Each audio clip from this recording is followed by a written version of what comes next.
Up and at 'em, 6 a.m. as we get you going on a Friday morning, rolling now into a strong sporting weekend that got started last night with NBA playoffs. The Minnesota Timberwolves there. Force a Game 7. That was big last night for them. That was the only NBA game of the night, and the Minnesota Timberwolves do a good job there to, yes, as Preston Thorne puts it, force a Game 7. They hammer the Denver Nuggets by 45, 115-70. The Carolina Hurricanes were on a gravy train with biscuit wheels, cruising along up 3-1, not in the series, just in a game to force a Game 7. And they come absolutely unglued and lose 5-3 in the third period. First time in 30 years. The New York Rangers had won a playoff game when trailing heading into the third period. Since Mark Messier? You saw that, huh? I know I didn't. Oh, didn't? Yeah. I just told you, Bill. There's a period of time from 1989 to 94. I'm locked in. Mark Messier, Nicholas Lindstrom, Mark Richter. I am on it from that period of time. So, also, that was the time when they won and the Knicks were trying to win and OJ and a lot of stuff was happening there. 94, the guarantee game, which was the Eastern Conference That's finals. An iconic shot of Mark Messier holding the trophy and shaking and yelling. You got it there. Yep. That was so the Carolina Hurricanes get eliminated last night. Vancouver wins 3-2 over Edmonton. That was your NBA professional scores. Then you had your local score. South Carolina baseball, 9-3.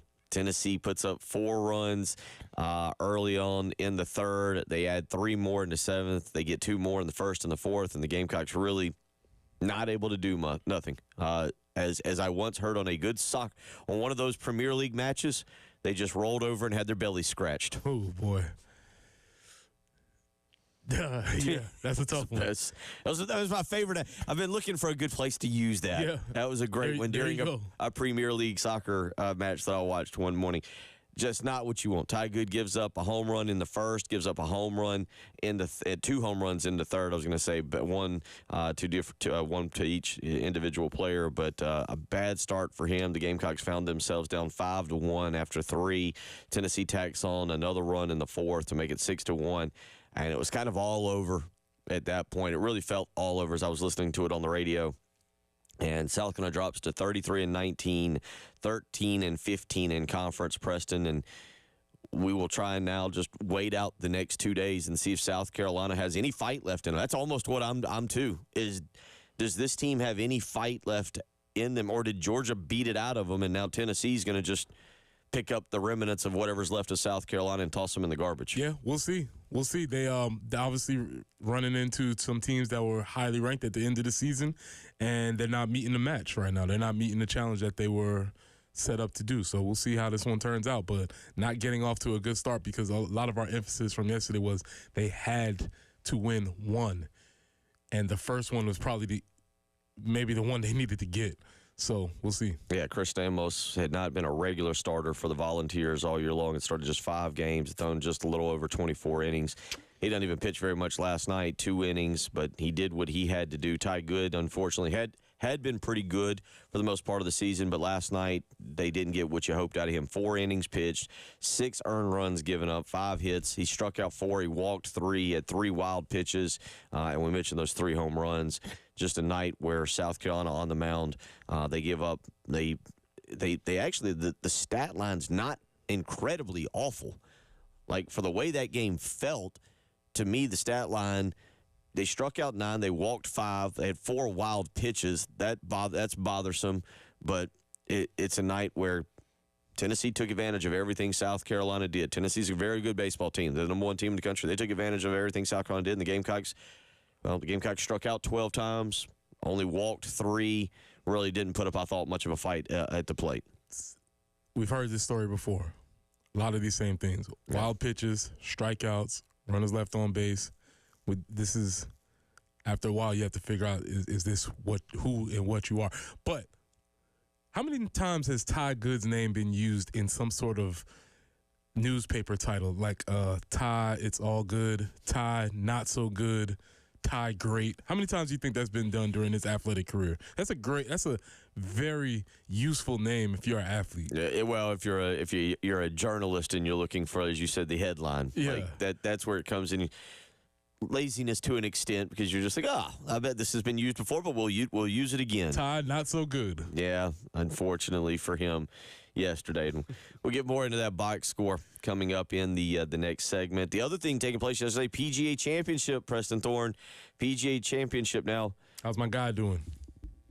Let me go back. I had this stat saved here yesterday. Let me see if I can go back and find it from yesterday. It was a very good stat, but I believe it was four Snickers / candy bars consumed, 2 boxes of cigarettes, and 2 Coca-Colas for John Daly. And that outweighs a career round, an absolutely phenomenal round, in my opinion, from Alexander Schauffele. But Wait, did you say 2 boxes? That's what I've got here. Whoa. Now, again, that's where I'm like, I have to check the stats on that. I'd like to know if that is a factual. That can't be. That cannot be. I would the average on 2 boxes would be impossible. He's just taking some quick hits. I mean, well, and maybe that's what he does in between. He just likes to fire up. I'll admit, when I was at least watching yesterday, I never actually saw him, playing. But yeah, I would assume if anybody's ever seen John Daly play, maybe that's what he does. Like, tees off, fires one up, gets to the ball, puts that one out. It's part of his pre-shot routine. Right. A lot of players like to square up the ball and get your feet set. He likes to get a heater going before he gets into his routine. It's part of the deal. So if that was the case yesterday, kudos to John Daly, and wild at what he is right now still able to do. But fun times yesterday. PGA Championship, I mentioned it. Alexander Schauffele, Preston Thorne, though, is the current leader. Goes out and fires a 62. Absolutely phenomenal round. Tony Finau right behind him, and Sahith Theegala, Mark Hubbard, all three at 6 under. Roy McIlroy right there at 5 under. All right, Roy's lurking.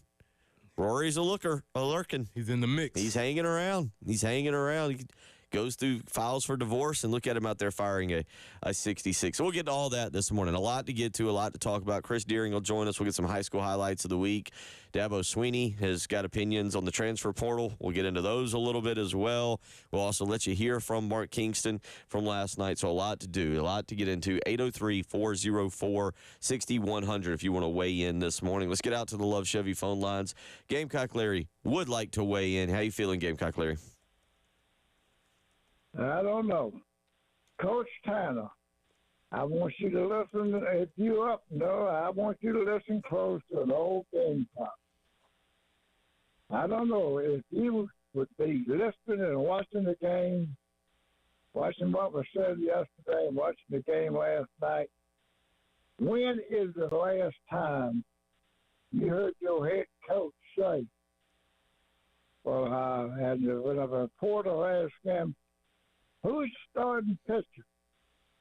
Well, I think it's going to be. And then you say, well, who's going to go in the second game?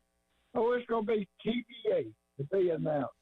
I'm going to tell you, I don't know. IDK, I don't know. Second game of the 10th weekend series, and you do not have any idea who is going to be your starting pitcher.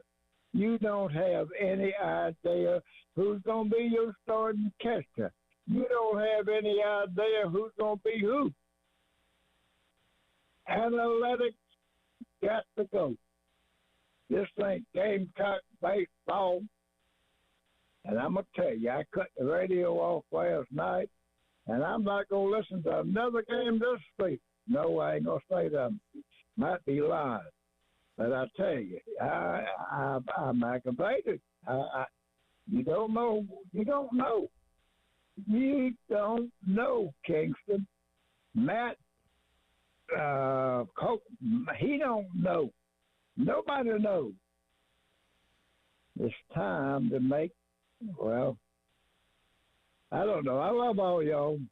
Go Gamecock. There you go. We'll get more into that, but I want to go back. I feel like I have what I would say credible journalism. Okay. Credible journalism. Gabby Hertzig, a golf reporter for The Athletic. So I feel like The Athletic is credible. Mm-hmm. And reputable. And reputable. Put out on Twitter yesterday was indeed 2 packs of cigarettes. Okay, that's different than 2 boxes, but still very impressive. 4 Snickers bars and 2 Cokes consumed by John Daly. All very still impressive. All impressive. All that might have actually been consumed by a lot of Gamecock fans during the game last night as well. just throwing it out there. I'm thinking John Daly needs to keep like a defibrillator, like his caddy needs to have one with him at all times. This one I trust. This one I'll go with and say I agree with this. Gabby Hertzig, golf reporter for The Athletic, took to Twitter yesterday and divulged details about Daly's eating routine during round 1 of the PGA Championship. Said the 58-year-old smoked 2 packs of cigarettes while also having 4 Snickers bars and 2 Coca-Colas. And I believe, yes, I believe that would be a record. He set his own personal record, and Alexander Schauffele tied one of his records. We'll get into all that. We'll talk about what Gamecock Larry said. We'll play some Mark Kingston audio, get into a lot of that this morning. Again, if you want to weigh in, 803-404-6100 is how you can weigh in. You're listening to Preston Thorne, Bill Gunner, she's Jen Jensen. It is the early game.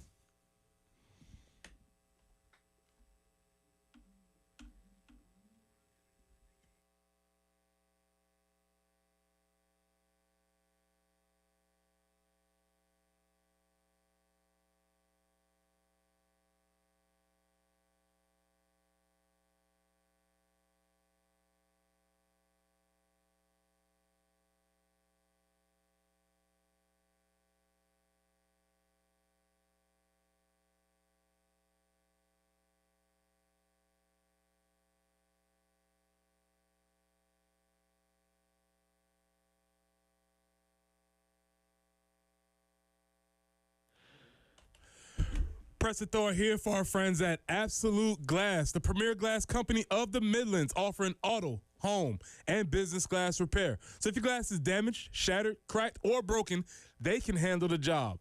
If it's a cracked windshield, that's no problem. They'll come out to your location and replace it for you. Yes, they will come out to wherever you are. Are you at school? Are you at home? Are you at work?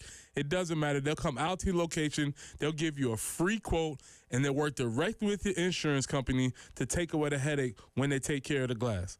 So if you're looking to increase the value of your home with new windows or mirrors, Absolute Glass will take care of that for you too. Windows, mirrors, shower enclosures. I say all the time, if you can see through it, Ray and Marianne at Absolute Glass can do it. So check them out online at AbsoluteGlassInc.com. That's online at AbsoluteGlassInc.com.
And the traffic conditions this morning not looking terrible to start out the day.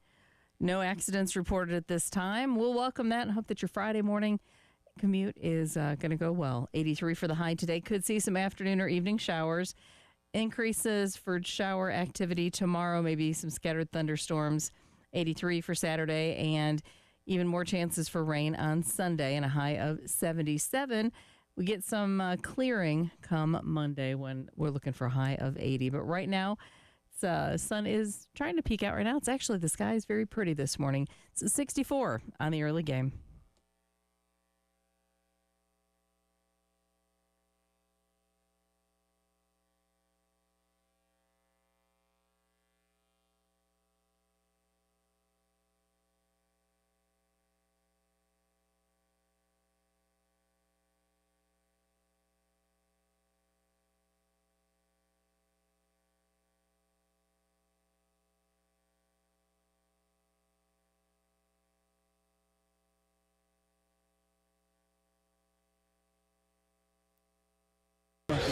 He started hitting some homers. That's how it got away from us. I know the score doesn't indicate it, but I thought we played pretty well. I mean, the defenses both played well with no errors. They had 9 hits, we had 8, but they ran the ball out of the ballpark today, like Jordan did last week, and that was the difference. Oh, boy. Same amount of hits, but a big difference in the amount of runs. I do get where he's going with that, but that's probably, again, not the, I don't know. That's Mark Kingston after the game last night, where he talks about a 9-3 loss for South Carolina, where, again, Preston, I'll open the door to you here in just a second, but I remember back in, I want to say, and I'm going to pull it back up, 03. I want to say it was 03, and I remember being in college at that time. You obviously were playing, and it was the second year of that 5-2 start, only to lose the final 5. And I want to say late in the season, y'all played a nooner against Arkansas. That Arkansas just kind of bludgeoned y'all to death. Just didn't go well. Yep. I want to say that might have been, and it just felt like the team had said, "That's good. All right, that's enough football for 1 year. What do we got? Christmas around the corner." Okay, we're done here. Let's move on.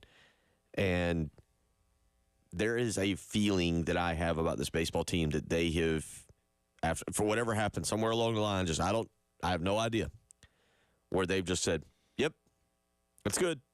Summertime." All right, as you said off here. What league am I going to play in next? All right, there's a bad feeling now around the program. Yeah, as I said earlier this week, there is going to be a time this team can respond one way or another to this type of the bludgeoning they got last weekend. And I have no idea what's going on in the locker room, but to confirm your point, I have been in locker rooms where you just look around and sometimes it's very obviously stated like, "Man, are y'all done? We are done." And sometimes it's not so stated, where it's like, "I wouldn't mind going home early." Or do you really want to go to the CarQuest Bowl? Right. Yeah, that'd be cool, but we're just sort of over. I'm over you. I'm over the coaches. I'm over the whole thing. Maybe we can just go home and pack it up and try again. And that sounds discouraging, but that does happen within teams. I don't know if that's the case. I don't either. There's a vibe out here. They're getting beat up. They're getting their heads beat in right now, and there's nothing that they can do. And the whole Coach Kingston is trying to maybe protect them or trying to keep an even keel. Obviously, as the fan base, you don't want to hear any of those things. The only issue is that he said they ran the ball out of the ballpark like Georgia did last weekend. Right. That's the problem. This keeps happening weekend after weekend. You can't just have why are teams continuously running the ball out of the ballpark, or why is your team not running the ball out of the ballpark? We're talking about these teams being in equal consensus, and you're telling us that the RPI matches up, the body of work, blah, blah, blah, blah, blah, then we should be judging teams on equal footing. And right now, this team is getting outplayed by teams that are better than them. South Carolina's now dropped 5 of their last 7. All 5 of those have been losses by 4 runs or more, Preston. That's bothersome. And then you just mentioned it. It's a situation right now where the bats had started to click, and even against Georgia last week, you kind of said, all right, bats kind of did their part. I mean, you put up 6 runs, you put up 10 runs, 5 runs, and 6 runs. You think, well, 5 and 6 generally, hopefully, would be enough. Last night, 3, knew you needed more. But now, again, if you go back to the Saturday game, May the 4th, as we sit here on May the 17th, May the 4th, South Carolina lost 8-3 at Missouri. They won the next one 9-4, and they beat Winthrop 15-3. But now you've lost 14-10, 11-5, 14-6, and obviously last night 9-3. It's not clicking, and as you mentioned it, that's one thing. When you're losing maybe 1-run games, they wear on you. But this team's getting popped around pretty soundly right now by the opposition. Yeah, and that's the thing where you start to question if we thought we were who we thought we were is not maybe who we are, and who we are right now is not a very good team. Regardless, because it doesn't matter what your RPI is when you go into these last 2 weekends. And Georgia and Tennessee, to this point, we don't know how the rest of the series will turn out. They've beaten you as if you were a midweek team, or they've beaten you as if you were a very low-level team. So that starts to wear on you because guess what? You're out there trying to get all those outs too. And when you don't feel like you can get them, it becomes real. And that's the tough thing about baseball, man. There's no clock to save you. Yeah. If you got to finish this baby out. You got to get these outs. You can't go 4 corners, stall a little bit, run some clock, maybe slow the tempo down. You have to throw these strikes, and you have to get these outs. And, man, when they're difficult to come by, it makes the game really tough. 803-404-6100, how you can weigh in. Let's go back out to the Love Chevy phone lines. David wants to weigh in this morning. David, how you doing? What's on your mind? I'm doing pretty good.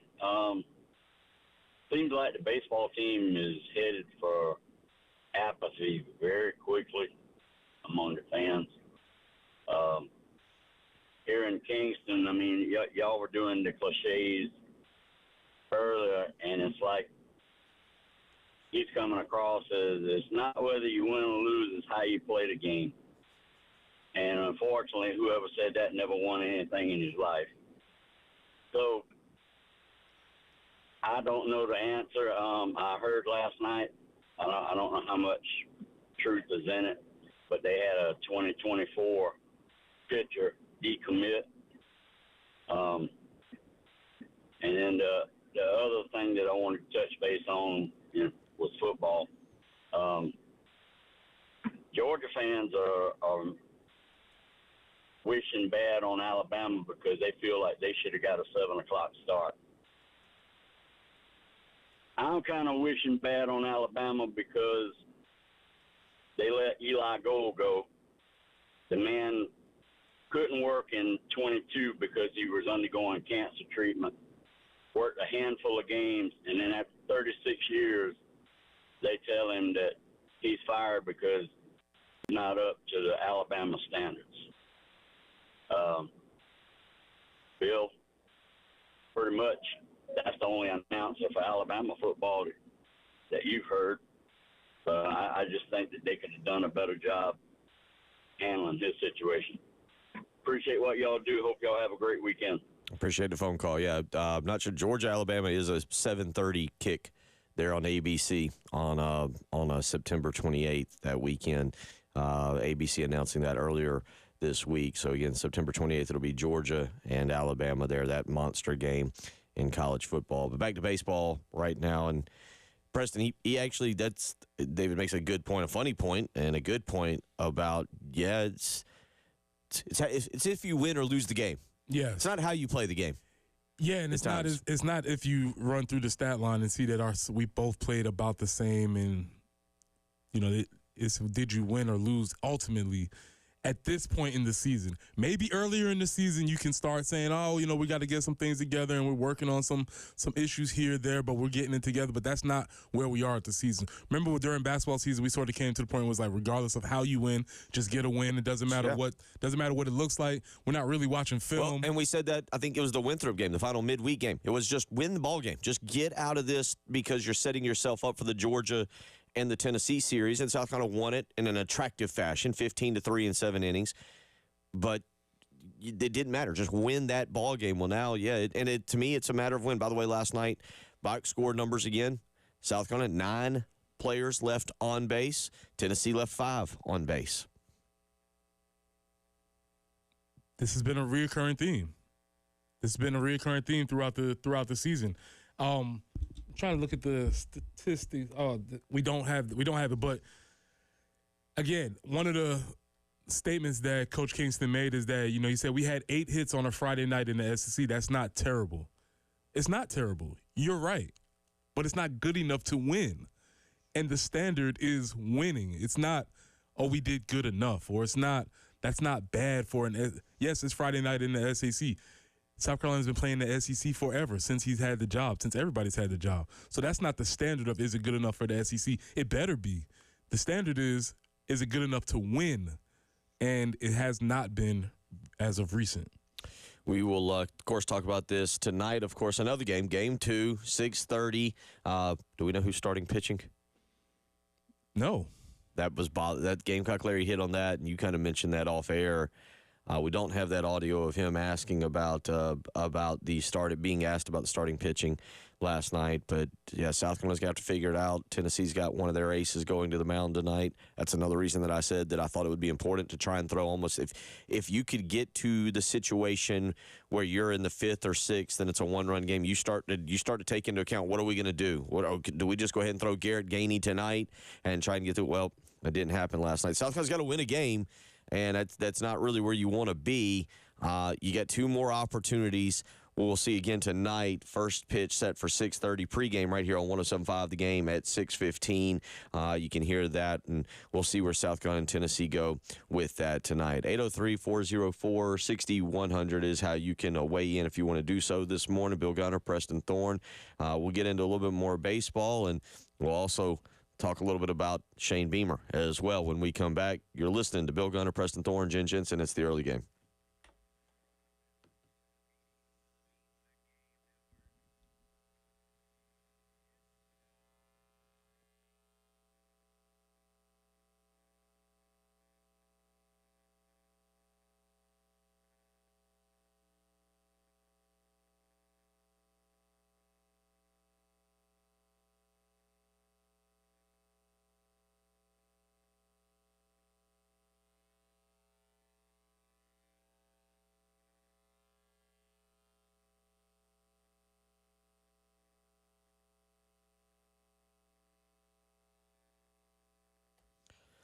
Bill Gunner for the mortgage guru, Jacob Crowder with First Palmetto Bank. I can vouch Jacob Crowder is the mortgage guru. Just a few years ago, he helped get a great interest rate for me on my home out in Lexington. And you know what? He can do the exact same for you. You just got to start with a phone call. See what options are available. Whether you're looking to buy, refinance, or even build a new home, Jacob Crowder and First Palmetto Bank have got a lot of options. This is a no-nonsense construction loan that may fit your needs. You just need to find out by calling the mortgage guru this morning, 803-719-1005, or you can email him the letter J, Crowder at First Palmetto Bank. First Palmetto Bank is locally owned and operated right here in the Midlands, which means they have local decision makers, which helps for quick and precise underwriting. So if you're looking to make a move, call the mortgage guru today, 803-719-1005. Tell them Bill Gunner sent you.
We do have one accident out there to let you know about. Windsor Lake Boulevard at Two Notch Road. Forecast won't be too bad today. Might see some afternoon or evening showers. 83 for the high. Some scattered thunderstorms possible. Tomorrow, also 83 for the high. Increased shower activity on Sunday. 77 will be our high. And then it should clear out for the work week, of course. It's partly cloudy and 80 for Monday. Right now, though, it's very nice. 64 on the early game.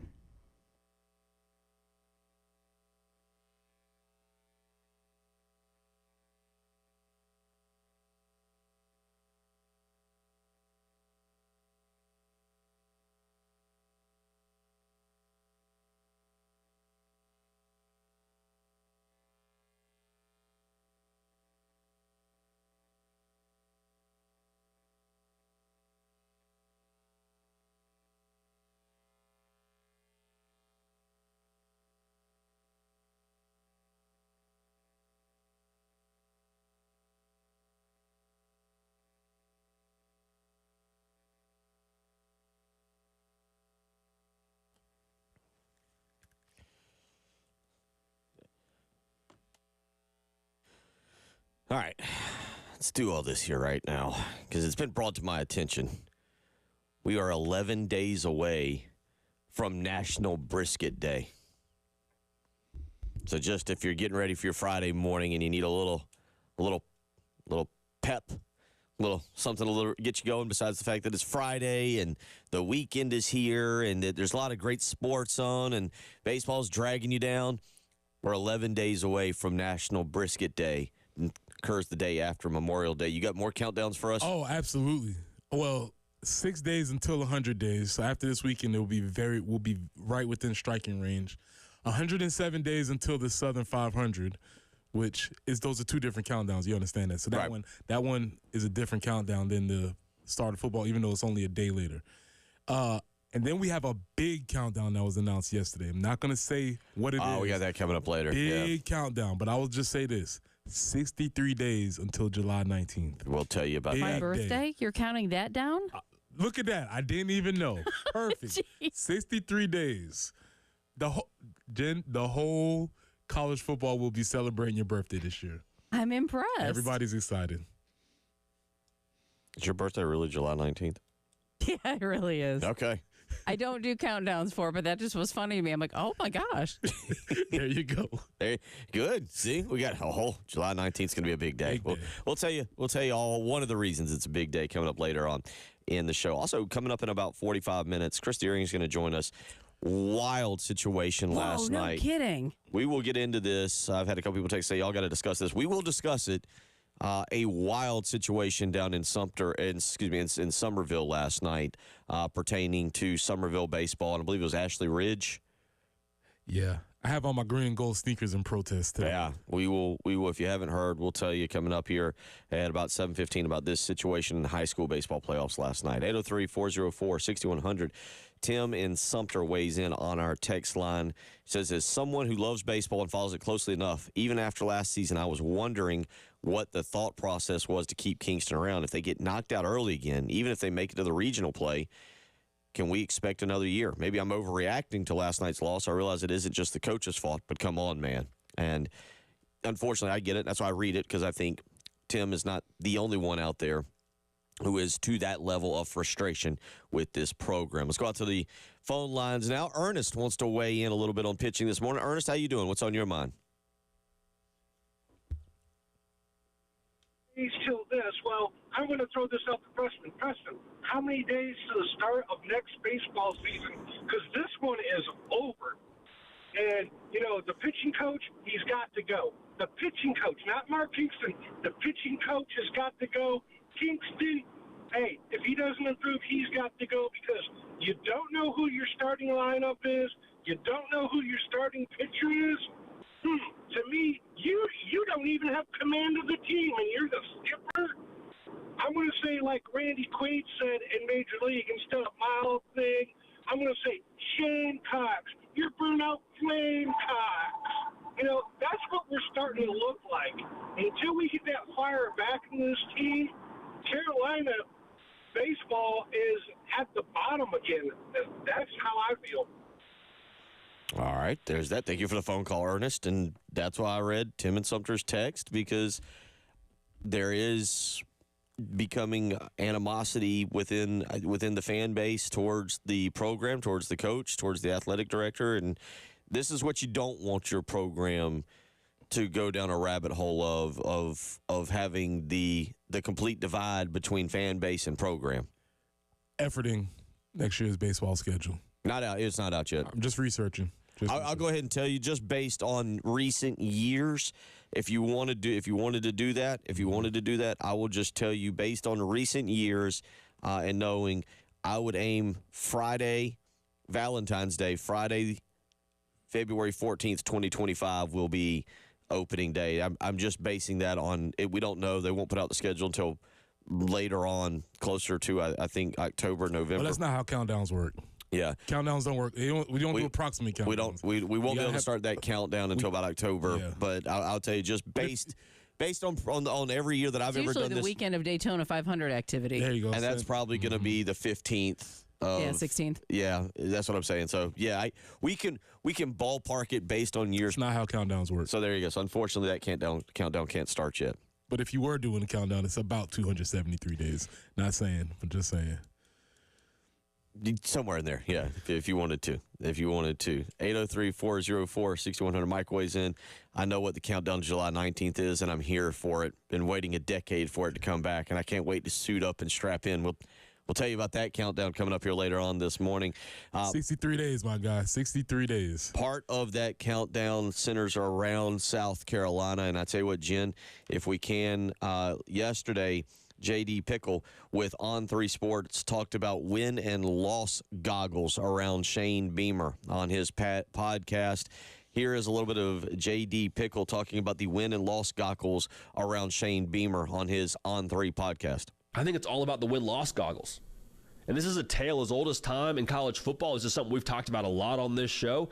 How you view your head coach is specifically viewed through, are they winning or are they losing?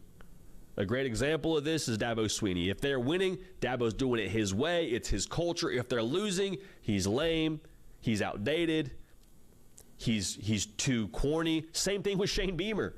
People say the same thing about Shane Beamer right now. When they were winning, he's throwing on the backwards hat and the sunglasses and vibing out with his guys in the locker room. He's a player's coach. He's cool. He's emotional. Wears his heart on his sleeve. And if they're losing, he's corny. He's yelling at the refs and they're losing. He's whiny. He's yelling at the refs and they're winning. He's passionate. You know who yells at refs in college football? Literally every single coach in the sport.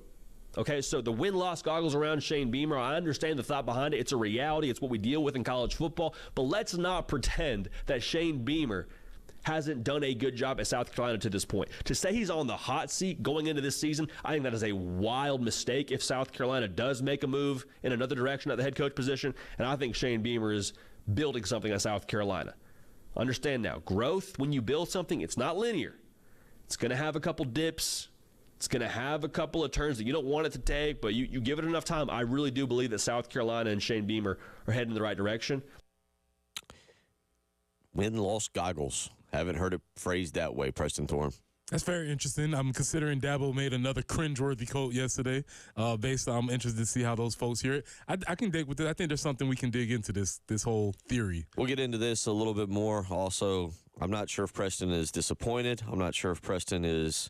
Well, I'm not sure where he stands on this, but one food chain might be shutting it down, and it appears to have hit right at home in Preston's heart. We'll tell you about that as well. You're listening to Preston Thorne, Bill Gunner, Jen Jensen. It's the early game.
There's so much to do this weekend, so many things to watch, so many great reasons to sit outside and start the grilling season. But it all starts today with a trip to Old Timey Meat Market. A quality selection, a cut above the rest. That's why I love visiting Old Timey Meat Market in Lexington. You've also got the St. Andrews Road store in Irmo or the South Congaree store. Whatever you're looking for this weekend, I can guarantee you Old Timey Meat Market has it. Whether you're looking for one of their great ribeyes, their bacon-wrapped fillets, or maybe you want to go with chicken or pork, guess what? Old Timey Meat Market has you taken care of. They've built the business on the idea of providing Columbia, Lexington, Irmo, South Congaree, and surrounding areas with a non-grocery store meat buying experience, and that's exactly what you're going to get when you walk into one of their stores. So stop by today. Again, South Congaree, St. Andrews Road in Irmo, or the Lexington store.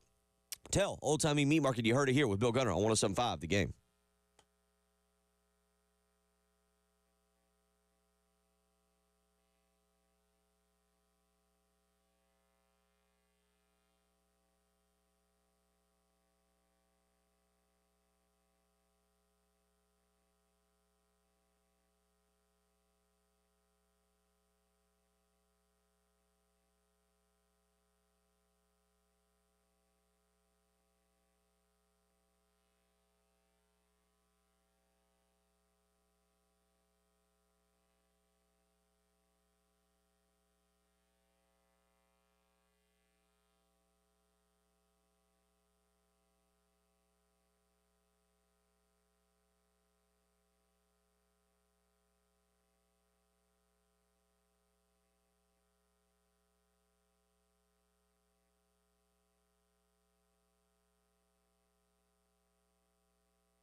We very rarely get excited about breaking news, especially in the 6 o'clock hour.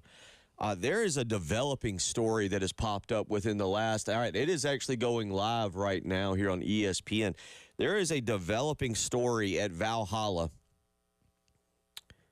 that we think is true because it's being reported by reputable sources. A reputable source, Jeff. Not just misspellings on the leaderboard. Not just misspellings on the leaderboard. Preston, you want to chime in here as we are efforting here, but this is supposed to be coming on the news here within the next few seconds. Okay. Nothing serious. Let's make sure it's nothing serious. But so apparently Scotty Scheffler has been detained by the police. Seems to have been a severe misunderstanding as traffic flow is concerned. In light of the conversation that we had yesterday with Scotty Scheffler's taming his possible anger issues, this seems to maybe in line with that. The story goes that the police officer attempted to attach himself to Scheffler's car. Scheffler then stopped his vehicle at the entrance to Valhalla. The police officer then began to scream at Scheffler to get out the car. When Scheffler exited the vehicle, the officer shoved Scheffler against the car and immediately placed him in handcuffs. He is now being detained in the back of a police car. So we'll see what this is. And so this is all right. It is now on TV. He is being placed in the back of a. He was placed in the back of an unmarked Charger. Police car. So this is a legitimate story. And round 2 has been delayed. Round 2 has been delayed. Yeah, he's got time. Round 2's delayed. We're okay on this now. But there goes Jeff Darlington. So this is okay. Yeah, handsome man. In the world we live in with Twitter X, you have to kind of keep an eye on what is real and what is not. So let's repeat what is occurring here. This is the tweet from Jeff Darlington. It says, breaking news. World number 1 golfer Scotty Scheffler has been detained by police in handcuffs after a misunderstanding with traffic flow. led to his attempt to drive past a police officer into Valhalla Golf Club. The police officer attempted to attach himself to Scheffler's car. What does that mean? I don't know. And Scheffler then stopped his vehicle at the entrance to Valhalla. The police officer then began to scream at Scheffler to get out of the car. When Scheffler exited the vehicle, the officer shoved Scheffler against the car and immediately placed him in handcuffs. He is now being detained in the back of a police car, and we are looking up at live on ESPN Live from Louisville, Kentucky and Valhalla, to which we just saw a video of a white, unmarked police car, Dodge Charger, driving away with Scotty Scheffler in the back seat. But did you also see that there is something else going on? There was a pedestrian that was struck and killed. So that's the accident that was happening. So there was an accident around there. Yes. A pedestrian was killed near the front gate of Valhalla after being struck by a shuttle bus near the front gate. So I don't know if some of that is part of this or, what. So just a lot of moving parts right this minute. A lot is happening. Now we have to switch hats and put on our breaking news reporter hat to be ready for whatever comes of this. In all of this, round 2 right now, the 2024 PGA Championship has been delayed due to weather there. So we will keep you updated on this. But, yes, Scotty Scheffler has been detained by police for an incident. It does say not related to that particular accident, but we will. Yes, that is the good news. But we will keep you updated on this morning. The interesting part to this, again, is the fact that at least in one of the videos that we were watching, he's wearing kind of like a light blue shirt and dark blue shorts right now. It appears he was going to get loosened up. Obviously, he has an early tee time this morning. And the delay is not related to him. It is related to that accident, right. FYI. Okay. Or just a reminder. I thought it gave me a delay due to weather because it is raining there. Yeah. But what I'm seeing here from golf.com is PGA Championship delay due to serious accident. Okay. So there you see us now trying to break news as it's happening in Columbia. Or not break it, but report on it, I should say. It's not as easy as it always looks. We're trying to get the details while talking about it on live radio, but there has been an incident that has occurred there, and Scotty Scheffler, last seen exiting Valhalla in the back of a white Dodge Charger, an unmarked police car. This might be my guy for real. Maybe this is my guy.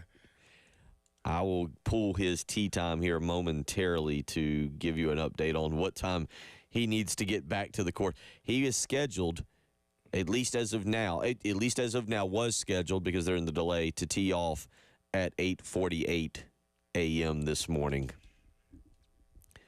Gonna need to. Do you think he pulled the "Do you know who I am" card? That can get you quickly in cuffs. Yeah, that could be that's a difficult situation right there. We will find out what happened here. We will keep you updated on that. 803-404-6100 is what is occurring at Valhalla right now as Scotty Scheffler not on the course, not at the course. Over under, if somebody was to get arrested, it's not John Daly, right? You would not have figured if they said the golfer gets arrested at Valhalla, you would put the odds on John Daly. He'd be up there.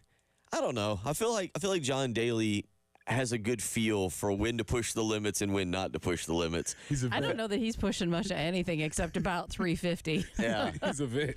Daly, again, if you missed that part earlier, John Daly yesterday on the course playing in the PGA Championship because he's got the exemption. John Daly yesterday, according to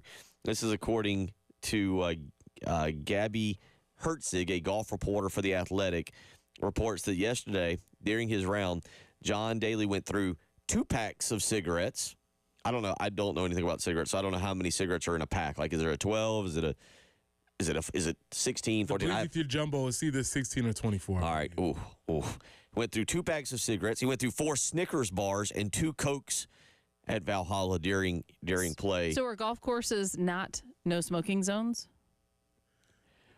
I'll dig a little more into this story because it does say that it appears he did not bother worrying about PGA Championship etiquette. Gotcha. Is what it says in here. Okay. We'll keep you updated. You're listening to the early game.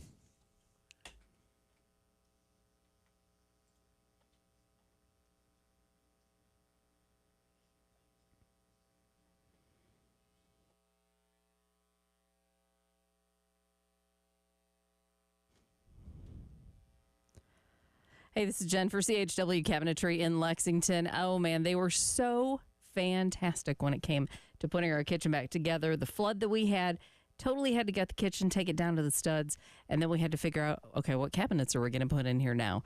And I was not in the mood for it. I'm not going to lie. I was probably not a pleasant customer, but they made it so much easier to do. And then once we got everything figured out, the photorealistic renderings were so helpful because it was a picture of our kitchen that I could look at and say, this is coming.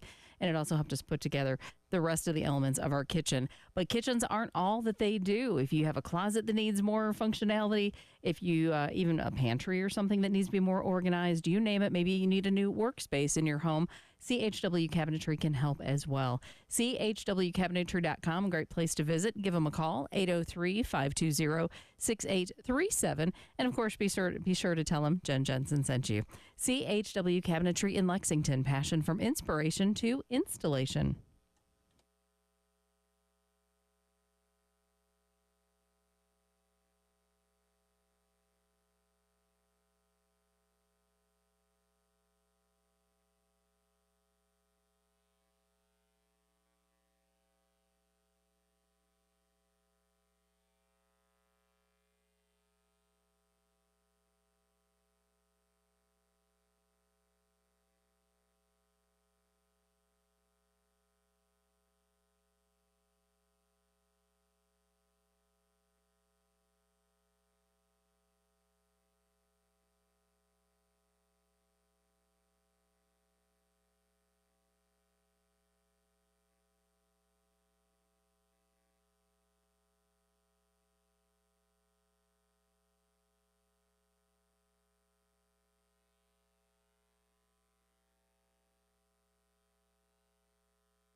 And out there on the highways this morning, we are reporting just one accident, and Windsor Lake Boulevard at Two Knot Road.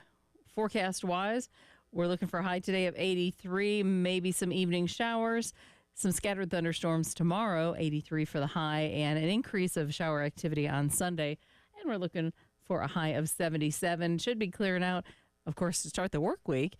Partly cloudy and 80 for Monday. But it's fair right now, and sun's coming up 65 on 107.5 The Game.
7 a.m. Get up and get at 'em here on a Friday morning, May the 17th, where we got all kinds of countdowns going on. 6 days until 100 days for college football.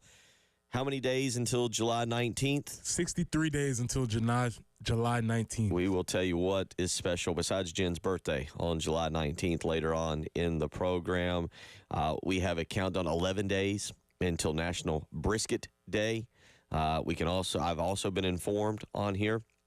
Thank you to this texter for informing me that June 14th, National Bourbon Day. I do celebrate. How did you not know that? Dude, there's so many days. Every day is National Bourbon Day for Bill. Let's just so be many honest. days. Yeah. So we got a countdown going on for that. 28 days. 28 days. 28. Yeah. 4 Fridays. 4 Fridays until National Bourbon Day on a Friday, on the start of Father's Day weekend, nonetheless. Well, look out, world. 803-404-6100 if you want to weigh in on a countdown that you were waiting to. I think the next big gunner countdown, June the 6th. So that I believe is 3 weeks from yesterday, so probably about 20 days, if I'm thinking correctly. The Gunners hit the high seas. Me and the 2 kids go on a cruise. So little summer cruise. So that would be the next one for me. A couple of you also weighing in. Look, we've decided to take this program a different direction. It's Friday. There isn't a person listening, in my opinion, that can change the outcome of last night's baseball game or what may occur tonight or tomorrow night. South Carolina lost 9-3. They gave up 4 in the third to make it 5-1. They gave up 3 more in the 7th. South Carolina attacked on a run in the 8th. It was ugly. There's just not much else to say. We are now kind of in like, does this team completely fall apart and somehow, some way miss the NCAA tournament, and then big discussions have to be had. Do they pull it together and win a game here? Do they win some in Hoover? Do they get to the NCAA tournament? All we can do, I hate to say it like this, is just see what happens in the next 3 weeks, essentially, and then make your own decisions as to the future of South Carolina baseball. Yeah, because many of the problems that we're seeing have been diagnosed throughout the season. And so this is not something that's new or especially informative or interesting if you've been watching the team this season. Many of the ills that you've seen, they've been incurring. So if you want to text in this morning, 803-404-6100, you want to weigh in, I'll read them. Yeah, we'll read them. We'll read them. Express your anger. Everybody has a voice. But it's Friday. I don't suggest being angry on a Friday, especially going into a fun sports weekend, especially when we have other really fun topics, such as, again, if you are just getting in the car, if you are just tuning in, if you have gotten the kids in the car, school, speaking of countdowns, school is coming to a close. Mm-hmm. So depending on just what district you're in, I think my kids have 4 days left, two full days and 2 half days, something in that vicinity. So if you're just getting in the car to get the kids to school, we do have developing news, and I think this is funny. No. It's not funny because we got a serious portion and we have there's a split case to the story. There's a split case story. All right, so what is happening right now? The 2024 PGA Championship has been delayed. The second round has been delayed due to an accident near the course. Jen read that a pedestrian was struck by a what did he label shuttle van? A shuttle van along those lines, and unfortunately has passed away. I guess a fan was struck trying to get on the course. So the second round has been delayed right now at Valhalla. That's the serious portion of the story. Thoughts and prayers with that family. The non-serious now and kind of crazy story that has developed is, according to Jeff Darlington, and we have seen, Preston and I have seen videos, I think Jen's looking at the same TV channel that we are in her studio, Scotty Scheffler has been detained by police at the golf course and has been put in handcuffs and put in the back of a car. Now, it is very clear he is not part of the accident, but what has been happening, again, here's the tweet from Jeff Darlington. World #1 golfer Scotty Scheffler has been detained by police in handcuffs after a misunderstanding with traffic flow led to his attempt, again, key word here, after a misunderstanding with traffic flow led to his attempt to drive past a police officer into Valhalla Golf Club. The police officer attempted to attach himself to Scheffler's car, and Scheffler then stopped his vehicle at the entrance to Valhalla. The police officer then began to scream at Scheffler to get out of the car. When Scheffler exited the vehicle, the officer shoved Scheffler against the car and immediately placed him in handcuffs. He is now being detained in the back of a police car. Preston and I have seen where we've been watching. They've got live coverage right now of what's going on at Valhalla here on ESPN. One of the things that occurred is we saw Scheffler placed in the back of a white, unmarked police car, a white Dodge Charger, and driven away from the scene. Yes. Scotty Scheffler's tee time is 8:48 this morning. Good luck. Maybe he'll get the express treatment, but if any of you know, especially on a Friday, I don't know. This is we are not making this up. This is going on because I just got a buddy that just texted me and says, "Is this real?" As if it's April Fool's Day. Do we have a countdown to April Fool's Day? No, I can get on that, and that actually is probably the right thing to say. Like, what's actually going on here? Because as it was breaking, and we saw it 319 days, by the way. As we saw it, we was trying to figure out if it was real. But Jeff Darlington is a credible reporter. He did have a check mark for whatever that's worth on Twitter now, and then it was actually seen on ESPN. So we'll see what is it. But the two incidents are tangentially related, but they're not one instance the same. So we'll see. We'll see what happens. In other news, going back to the PGA Championship, we have been impressed, astonished, slightly taken aback by how John Daly performed yesterday.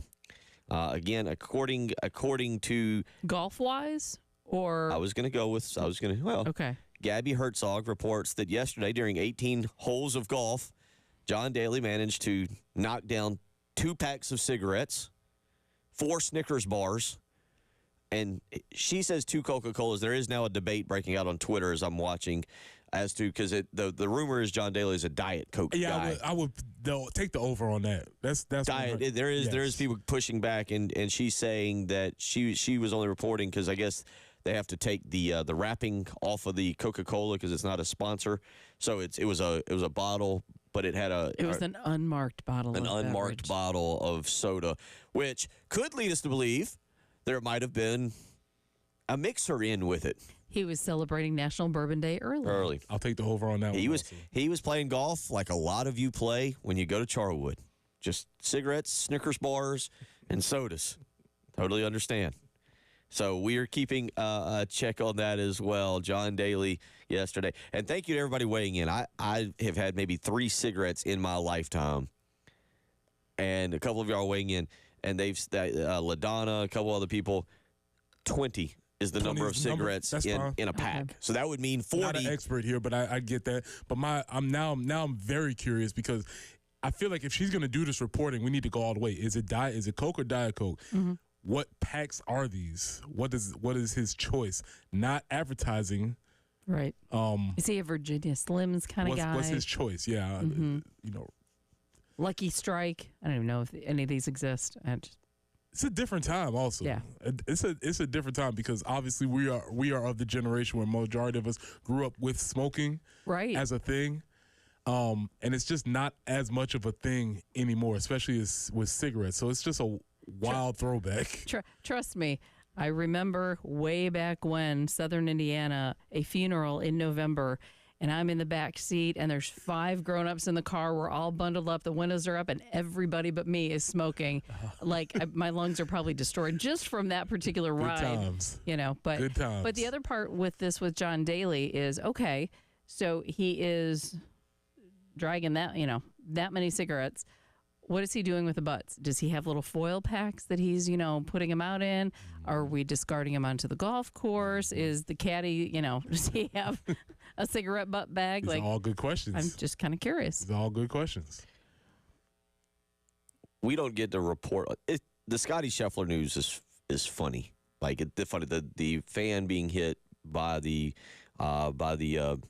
No, that's not. But it is being made very clear right now that these were two separate incidents, and as you said, they do not have anything to do with one another. And he was in a marked vehicle, and I was just watching a report on ESPN and listening to some of the commentary about how the police had said only golfers were allowed to get past everything and go into the golf course, and he was in a clearly marked vehicle because I guess the vehicles are clearly marked for the weekend, like the drivers or the golfers and staff.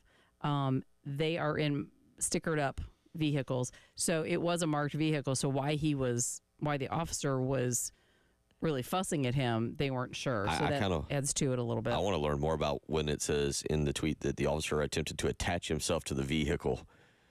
Yeah, because all I was hearing like was to know that a little more about that. He was pounding on to get his attention, and I guess Scheffler stopped, and the officer put his hand on his arm to say whatever. So it's very curious what all happened. All I'll say also right now is if you are in a questionable mood, but you're looking for something to pick you up. We're here. Well, we're not here. We're here. But while you're listening to us, type in Scotty Scheffler on Twitter or X and just see the posts that are being put up there right now as it pertains. There's one from here of Scotty Scheffler right now in the back of the car. Well, it's not him, but somebody undoing a paper clip to pick the lock of there's a lot of really good tweets right now. Also, it is also being reported by multiple, what I'll just call booking outlets, that Scotty Scheffler remains 9-2 to win the. My guy. Despite being. What a story this is going to be. Despite being behind bars, Scotty Scheffler still a 9-2 favorite. Mm-hmm. We'll keep you up there. I'm looking, but I did get a text in that said he has been released. We'll see. We'll keep you updated on what is a.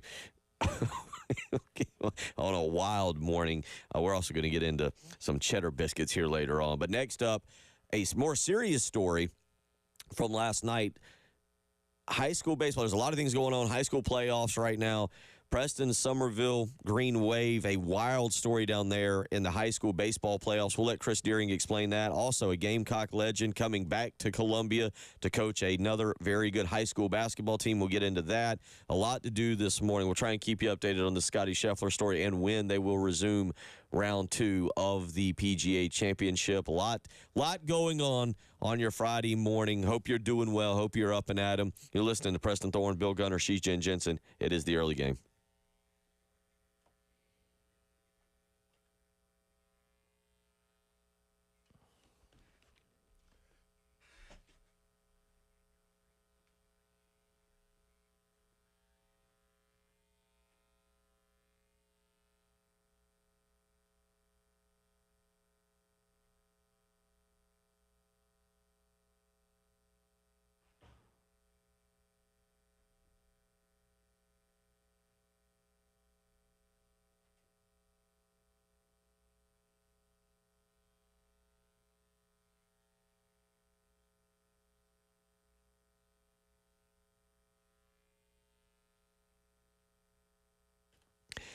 It is not too late for a deep spring cleaning on your home. You just need to give the cleaning pros at Zerorez Carpet and Air Duct Cleaning a call today. That's right, my friends at Zerorez. Well, they've taken care of the Gunner household with their patented ZR water technology, scientifically proven to clean better than detergents. They did not leave behind a sticky, soapy residue, and they will make your house look absolutely phenomenal. Whether it's graduation you're celebrating, the end of the school year, or just warmer months ahead, you need to celebrate with a clean home by the cleaning pros at Zerorez Carpet and Air Duct Cleaning. Right now, take advantage of their sale. Mention me, Bill Gunner, at 107.5 The Game, and get 3 rooms of carpet clean for only $129. Give them a phone call, 803-262-4020, or schedule online, ZerorezColumbia.com. Again, mention me, Bill Gunner, at 107.5 The Game, and get 3 rooms of carpet clean for only $129. Zerorez, spell it backwards or forwards, it's the right way to clean.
2 accidents to make you aware of this morning. Fulmer Road near Wilson Boulevard. Also, Windsor Lake Boulevard at Two Notch Road. And the forecast for today, well, we should get a break from showers, at least during the day. Maybe some evening showers coming up. 83 for the high. Increased chances for thunderstorms tomorrow, 83. And Sunday, a little better chances for some showers, 77 for the high. But it clears out to start the work week. Cloudy and 80 for your Monday. Right now, though, it is 65 and 107.5 the game.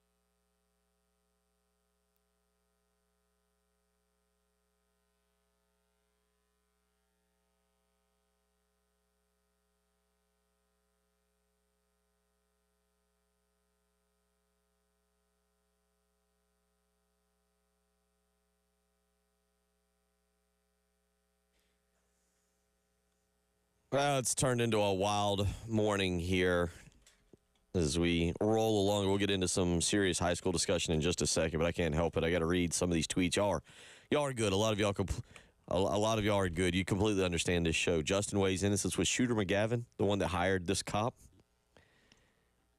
Rooster P says John Daly has an ashtray and a cup holder on his bag. Texter weighs in. John Daly's caddy, also clearly his bartender. Part of the job. He's got the little belt around his waist, and cha-ching, cha-ching, here's another cigarette or another pack. That's an old school thing right there. Right. Our early game correspondents weighing in, wondering, let's see, this is LJ saying he thinks John Daly smokes Newports. Oh! Thank you to all our early game correspondents who are out there breaking news for us. We appreciate you thoroughly each and every morning. I will say, Trey called in and said he thought he saw an interview when there was something about gambling being discussed, and he said that his understanding was he's a Winston guy. So I don't know. That seems he's an Arkansas guy, and it just feels like that's more than likely a Winston guy. I can see that. We'll keep you updated. I am thrilled with this conversation. We will start making a list of our early game correspondents that can give us this kind of information when we need it, because as you've heard over the last now 20 minutes, when news breaks, we are not prepared. It's not what we do. It's not in our wheelhouse, man. Not what we do. Yeah, we're all over the map here with what may be fictional and may be non-fictional. 803-404-6100. How you can weigh. Again, we'll keep you updated on this as we go through and see what's going on. But let's get out to the phone lines here. Chris Deering joining us. Chris, how many Newports or Winstons do you smoke on the course in an 18-hole round? I try to lay off of those now. I might have quite a few pops on those 18 holes, but gotta stay away from that tobacco product, Bill. Okay. All right. Well, we'll keep an eye on you. We don't want you going down the John Daly path. But in all seriousness, a wild situation. Preston has seen it. I'm learning more about it as the morning kind of develops.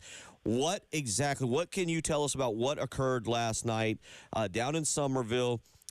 Between Somerville Baseball and Ashley Ridge, a situation that is going to be very controversial, and a lot of tweets already out there this morning. Yeah, a lot of tweets this morning and a lot of conversation last night. So I'll just give you what I know at this point. Somerville defeated Ashley Ridge 6-4 last night on the field in 8 innings to claim the lower state championship. But there was a pitching technicality discovered during the course of the game, and the coaches have to sign off at the end of each game with the pitch count for everybody. And, I'm just going to read you the rule from the South Carolina High School League, and this is not just the high school league. This is pretty much universal. I know it was the situation. I was at Cardinal Newman last night. They played Augusta Christian in the Skeeza State Championship. Augusta Christian won that game 8-0, and the rule applied there as well. Augusta Christian had to take a kid out with a no-hitter in the 6th inning because he reached this limit. But the rule reads, if a pitcher throws on consecutive days, he has a maximum of 75 pitches on the second day, regardless if he threw 1 pitch or 30 pitches on the first day. So a Somerville kid on Wednesday night. He threw 2 pitches. He came in and threw 2 pitches to end the game. Ashley Ridge won that game, 5-4. And he started the game last night, and he threw 83 pitches before they took him out. And so obviously that breaks the rule. That calls it a forfeit. Somerville is apparently going to have to forfeit the lower state championship to Ashley Ridge. I know the high school league is supposed to rule on it this morning, but it's sort of black and white. There's not a lot. There's no gray area. I mean, I just read the rule to you. He went over 75 pitches. I feel certain the high school league is going to rule in Ashley Ridge's favor, but that does not mean it's ended at that point. There's probably going to be an appeal, maybe even going to not only the executive committee but the appellate panel at the high school league. The championship series election is supposed to start tomorrow at 2 o'clock. Right now, us sitting here today, I don't see that happening. But you never know. Maybe Somerville accepts the ruling this morning from the high school league, but I just feel like there's going to be a set of appeals in place to try to overturn this. Well, I guess, as you said, and I have my green and gold shoe sneakers on in solidarity with my comrades down in Somerville today, but I guess what you said is that the rule is black and white, so I guess I'm wondering what is there to appeal? Well, I think that's the key question here. It's been done before where don't punish the whole team, punish the coach maybe, punish the player in violation. I don't know what Somerville's going to appeal exactly. And again, they may not appeal. They may accept the ruling later this morning from the high school league. Just my thoughts on it and talking. I was up to probably near 1 o'clock last night talking to different people about this scenario. I just feel like they're going to appeal. And what do they have to lose in this case, in all honesty? You appeal and lose, nothing changes. Ashley Ridge goes to the state championship. Maybe the team that's being punished in this scenario outside of those two is Lexington because they expected to start the series tomorrow. I know at this time of year you don't want to wait and practice and be in limbo. You've played almost 30 high school games. You in this championship series, you want to get it over with. So Lexington's probably just going to have to sit around and wait. But we'll see how it goes later this morning. I'm keeping a close eye on it, and hopefully we'll get something soon. But one thing, I talked to somebody last night is I think you got to have 24-hour notice to go in front of the executive committee and also the appellate panel. So this is not going to be something quick if they do indeed decide to appeal. What does Somerville and Ashley Ridge do? Both teams practice until the ruling is final. I mean, I just don't know what you do at this point, and it just sets up a messy situation for high school kids. It's a terrible way to end your season. But we talked last week about kids thinking they were still play, and there were rulings after the fact that the games were official and they didn't get to put the uniform back on again.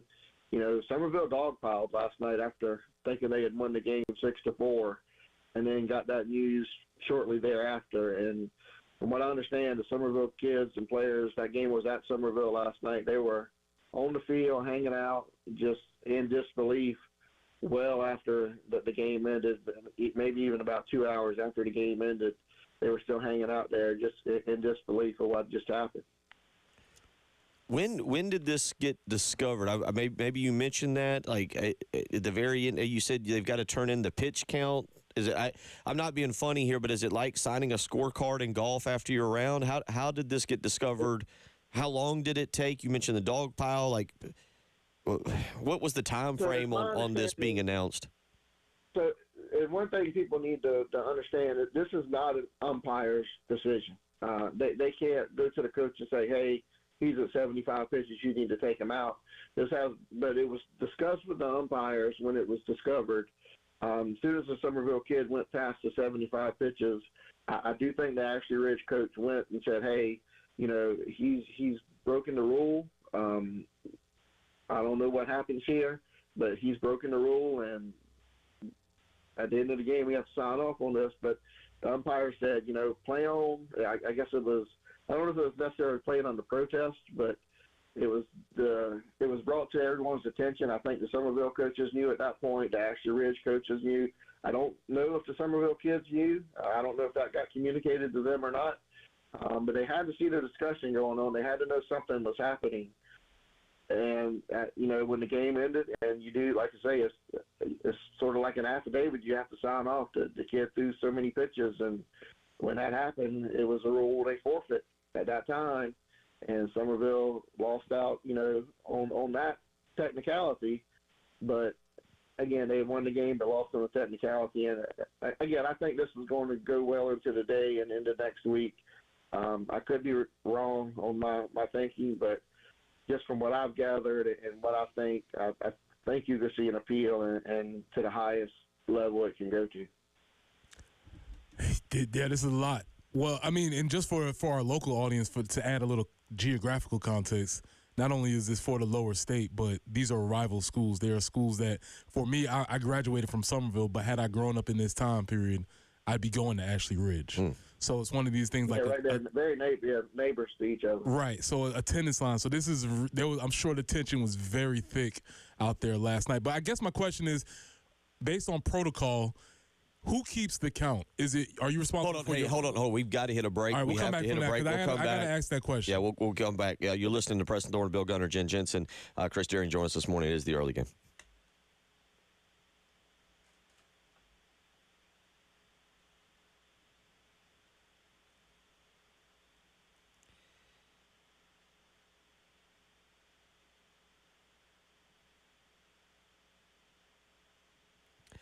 Bill Gunner for the Men's Clinic and Dr. Dan Balknight. As we get older as men, as we age, we're not the same. It's unfortunate. Trust me, I'm going through it right now. You might start to have something called brain fog where you tend to forget things and you're not real sure why. Maybe you're not recovering quite as well after some of the workouts that you've had and you don't understand. Maybe it's something more than just aging and you need to find out. Go talk with Dr. Dan Balknight at the Men's Clinic today. 803-875-MENS. That's how you can schedule an appointment, get a free testosterone test, and see if there's something else going on. Let me tell you, there's nothing generic about us as men. We are all different. So why settle for general medical care? At the Men's Clinic in South Carolina, they're experts in men's health. So you need to call and see an expert. Call Dr. Dan Balknight today. 803-875-MENS. That's how you can reach him. Make sure you tell him you heard it on 107.5 The Game with Bill Gunner. Again, 803-875-MENS. Visit the Men's Clinic today for any issues you're having.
Fulmer Road near Wilson Boulevard, still reporting that earlier accident, as well as Windsor Lake Boulevard at Two Notch Road. And the forecast, we're going to see some nice conditions today. 83 will be our high, maybe some afternoon or evening showers are possible. 83 tomorrow, increased chance for thunderstorms, showers increasing on Sunday. 83 tomorrow, 77 on Sunday, and cloudy conditions start our work week with a high of 80. Right now, 65 on the early game.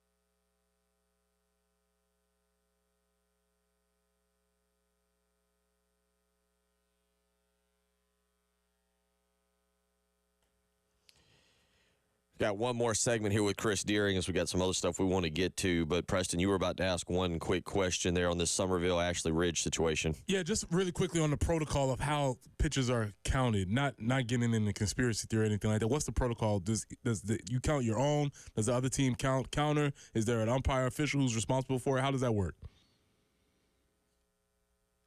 Nope. Count, but an assistant coach is usually in charge of that. Gotcha. And one thing I want to mention that I did not bring up in the first segment is this is the first year this rule has been in place. So this is a brand new rule.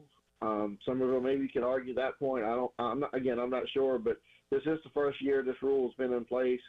But it's up to the assistant coaches and the coaching staff to keep the pitch count. And everything's on Game Changer these days. We were sitting there.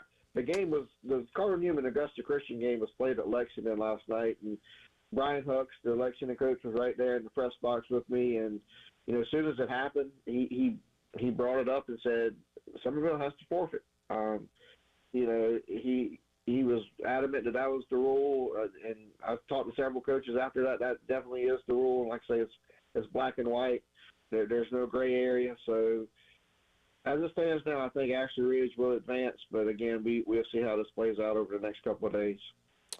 Yeah, we'll keep you updated, kind of on standby for that.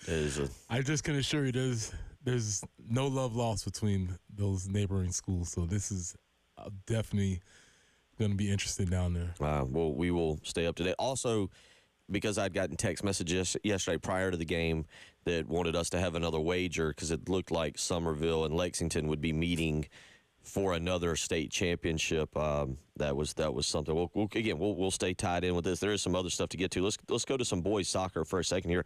Cardinal Newman going undefeated and being nationally ranked. Chris Deering.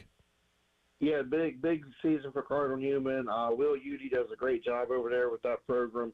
We didn't talk much about them during the regular season, and that's on me for not bringing them up before now. But capped off an undefeated season last week against to win a state championship over Hammond, 4-0. First time under Will Udy, they've gone undefeated. I think first time in school history they've gone undefeated. And I haven't looked this week, but I did look on Saturday after they won the state championship. They were ranked number 28 in the nation in the high school soccer poll. That's a pretty big deal. This team took a trip to England and didn't lose over there during spring break. And then they played several public schools here in South Carolina. Will Udy will play anybody that wants to play him, basically. And they beat some teams that won public school state championships as well and are advanced deep into the playoffs. So great season by Cardinal Newman. I can't say enough about what he does for that program. I think that was 5 in a row that he had won in Skeezer ranks. So he's got sort of a dynasty building over there off Alpine Road. Also, this coming weekend, we get the track. Obviously, there's some baseball state championships, but the track and field state championships. What can you tell us about that? Yeah, start tonight, and start tonight and go into tomorrow. Weather permitting. I know we got some central storms today and tomorrow, but local teams, I think, have a chance to really do something and maybe even win a state championship. Blythewood, I see in 5A, Spring Valley as well, and then Ridgeview in 4A. And one name I want to bring up that you can hear a lot about over the next couple of years, Jordan Gidron, the talented wide receiver at Ridgeview. He's also a track star. He may win multiple gold medals this weekend, so that's a name to watch out for. But I think by tomorrow evening, hopefully, if the weather is okay, we will have state champions crowned for both boys and girls track. And let's get to one other big piece of news. Former South Carolina standout, Palmetto State star Carlos Powell will leave his alma mater at Wilson, and he is going to follow in the footsteps of Dion Bethay, who basically started that Gray collegiate basketball job and has now moved on to Georgia Southern. And South Carolina, the state of South Carolina, one of the better coaches out there, Carlos Powell, up-and-coming coach, is now taking over for Dion Bethay. Yeah, great big shoes for Carlos to fill. We sat here last week and talked about it, and Preston joked about, I've heard some names, and Carlos was definitely one of the names mentioned right off the bat when this job came open. And then he resigned from Wilson, and, a little bit later it was announced that he was taking the job at Gray. And you look at that Gray staff now. The boys team is coached by Carlos Powell. The girls' team is coached by Brandon Wallace, another, former South Carolina great. So they got a very, South Carolina flavor over at Gray. I expect Carlos to continue what Dion has built. He's a good coach. He's a great coach. He won a state championship at Wilson. He went home and was able to accomplish that. And now he's moved on to a different stop and hopefully he hopes to maybe springboard this into something bigger like Dion did into the coaching ranks. But I think Carlos is a good fit for a Gray Collegiate. I think he's going to do well over there, and it's going to be interesting to see how it all shakes out with him. And again, Brandon Wallace running that girls program. He's already won a state championship as the girls coach. So a lot of firepower over here at Gray Collegiate. So that was obviously big news in the high school ranks as well. Next week, we will recap a lot of the state championship. I will tell you, just based on the Summerville information, keep that phone on standby. We may need to just catch up with you on Monday for a segment, just to kind of get a breakdown of what's taking place and how things have transpired over the weekend. Follow him on Twitter for any breaking news. CDeering82 is the way to do it. Is it 82 or 92? 82. I was right. Okay. Defensive end, Bill. I was a wide receiver in high school. I mean, give me a little bit of props. You were fantastic at it too. But that was great. I was all-time leading receiver at Berkeley until Bruce Ellington came along. And I'm lying, ladies and gentlemen. Do not believe that for 1 second. So well, we will catch up with you, and again, follow him on Twitter for the developing story on Summerville and Ashley Ridge, both set to play. By the way, again, you mentioned just real quick you were at Lexington last night for Cardinal Newman and Augusta Christian. Yes, I was. Augusta Christian team is really good. They won back-to-back skis and state championships in the 4A ranks. They have a kid. Khalil Pratt, he's going to Kentucky. I actually saw games 2 and 3 of that series. Cardinal Newman won game 2 to force game 3. But Khalil Pratt, he's the real deal. They have a catcher that's going to Virginia Tech. He hit a home run last night. I don't recall his name right now off the top of my head. But they won that game 8-0 last night. The pitcher, Santiago Pacheco, he had a no-hitter going into the 6th inning, but again, he pitched on Tuesday, so they had to take him out at the 75-pitch mark, and they did. And Austin Fox came in and finished that game off. It was a 2-hitter, so a pretty dominant performance by Augusta Christian to win the state championship last night. Well, we'll get into, again, a lot more state championship stuff next weekend. Hope you have a great weekend, and we will catch up with you next Friday. All right, sounds good. Y'all have a great weekend, too.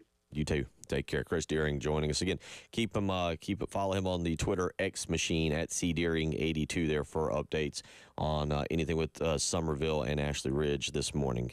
803-404-6100. There's a biscuit issue that Preston Thorne is not happy about. We'll get into that. Scotty Scheffler, we'll try and get an update on that. We do have a start time for the PGA Championship this morning, and who knows where the show will go. It's only 7:45. You're listening to the early game.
Bill Gunner for Mid-State Roofing. For nearly 30 years, Larry Leitner and the family, well, they've been the proven leader in the roofing and waterproofing industry. And if you've lived around here or in Florence or Myrtle Beach, you know that we get those summer thunderstorms, and they can really set you back there and put a dent in your roof. I know you're probably not thinking about that, but guess what? Mid-State Roofing is, and if you give them a phone call 24 hours a day, 7 days a week, they are ready to put you in a maintenance contract and take all the worry out of your life as it pertains to your roofing needs. So call today, 803-356-1919. You'll either speak with an on-call technician or with a Mid-State Roofing employee. And again, they'll help you with a maintenance contract to make you feel safe and secure this coming summer when those thunderstorms roll through with their hail. Your roof will be ready to handle it. 803-356-1919. That's how you call Mid-State Roofing. If you got a leak, let Mid-State Roofing take a peek.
Lot happening right now, and that doesn't even count last night. As thank you to Chris Deering for giving us a little more in-depth discussion on that Summerville Ashley Ridge high school baseball playoff situation down there. Sounds like just an honest mistake by the Summerville coaches, but one that's going to likely cost them a chance to play for the 5A state championship. Yeah, and it should. That's the rules are the rules. The rules are in place, and we have these rules in place so that everybody is protected. The coach, the players, the parents, because what happens in these situations, the competitive juices are getting to flowing, and there have been instances where coaches, players throw an inordinate amount of pitches to try and win, and not even saying that there's any type of neglect or abuse or anything like that. You just need to have these guardrails up because these situations get so intense. Everybody wants to win. And the reason why you have these rules, a rule like this in place, is so that it takes the decision out of the coach's hand. It takes the decision out of the player's hand. It's not the parents. This is a rule we all must follow. Apparently that rule was not followed, and so the rule that they all agreed to was to forfeit the game. That's what it has to. It's a tough lesson to learn, but if we are still in the business of teaching lessons through sports, which I don't know if we are, hey, follow the rules. So that the took kids place. break the rules, they're going to be held to those standards. So it has to be for the coaches too, as much as it stinks. Here's your lesson. It's tough. I have them on my green and gold sneakers today, and as tough as it is to say, this is the lesson they might learn out of this game. We'll keep you updated on that with Chris Deering. Again, follow him on Twitter at cdeering82. The other story that we discussed much earlier, this happened at about 6:40-ish this morning, and we've got a little bit of an update. Scotty Scheffler, look, there's two sides to this story. There are two sides to the story. There is a very serious side. If you're unaware, a pedestrian was struck and killed trying to enter the PGA Championship this morning, was struck by a shuttle bus, and that is part of a reason that there has been a delay. I've seen now multiple reports on it being delayed, the PGA Championship being delayed due to the accident. Again, Scotty Scheffler had nothing to do with the accident this morning that transpired at the 2024 PGA Championship, but unfortunately a patron was struck and killed by a golf course shuttle, from what we can understand. However, this caused some issues with the roads. It caused some issues with trying to get onto the course, and one of these issues ended up resulting in the detainment, not the arrest, the detainment of Scotty Scheffler. I'm not going to lie. I don't know I think you're arrested when you're officially booked, right? Other than that, even if they take you to the clink or the jar, as Steve Spurrier liked to call it, I think you've only been detained.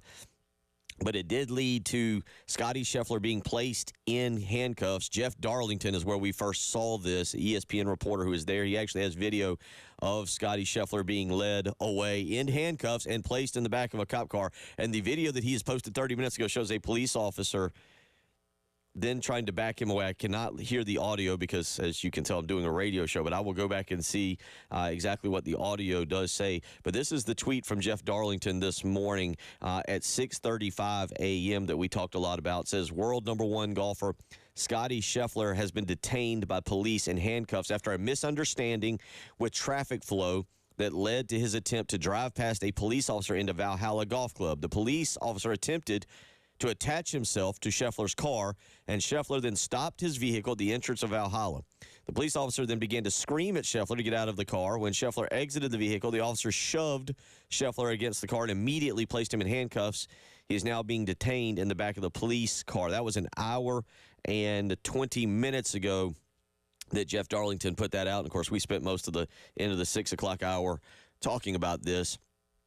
For the record, Scotty Scheffler has a 8:48 tee time this morning. However, it has now been put out by the PGA Championship that they will resume play at 8:35. So that will push Scheffler's tee time back closer to about 10:10, somewhere in that neighborhood, depending on if things go off as planned. I'm trying to see exactly what the current status is. I've seen multiple reports, none that I'm necessarily ready to go on and say that they're credible. We've had a great debate this week about credible, reliable, anonymous. But I am looking through Twitter to see if we have an update on the exact location of Scotty Scheffler. Is he hanging out at the Louisville police station? Is he currently, as somebody said, trying on his Friday orange jumpsuit? Okay. All right. This is the funny side of things. I would assume this will get cleared up. But that is the story as it pertains to Scotty Scheffler right now. And, again, I'm kind of following Jeff Darlington. We'll keep an eye on this, again, as we go through hour number 3. But a wild situation in Valhalla, a very serious situation as it pertains to an unfortunate incident with a fan or patron being struck by a shuttle bus, resulted in the death of the fan or the patron, which resulted in a change in traffic flow. And that resulted in, unfortunately, a humorous situation, it appears, with Scotty Scheffler. We'll continue to monitor this, and we will get to this cheddar biscuit story. We need to.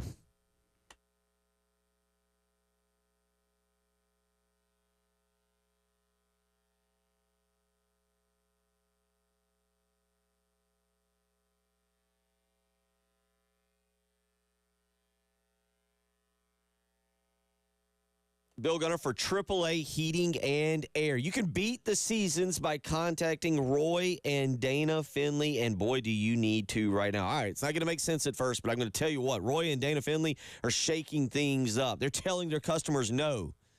Oh, boy, that doesn't sound good, right? Well, in this situation, it sounds great. Right now, AAA Heating and Air is saying no payments, no interest for a whole year when you purchase a brand new heating and air system. You heard that right. Purchase the system in 2024 and have no payments and no interest until 2025. Contact AAA Heating and Air, 803-677-1500. Tell them you heard it with Bill Gunner on 107.5 The Game. That's exactly what I did over a year ago. I used AAA Heating and Air to put a brand new system in my home, and it has been absolutely phenomenal. So right now, take advantage of no payments, no interest for a whole year by contacting AAA Heating and Air, 803-677-1500.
Highway 321 at Glen Road. We have a report of an accident there, and they're still working on getting things cleaned up in the Blythewood area, Fulmer Road near Wilson Boulevard.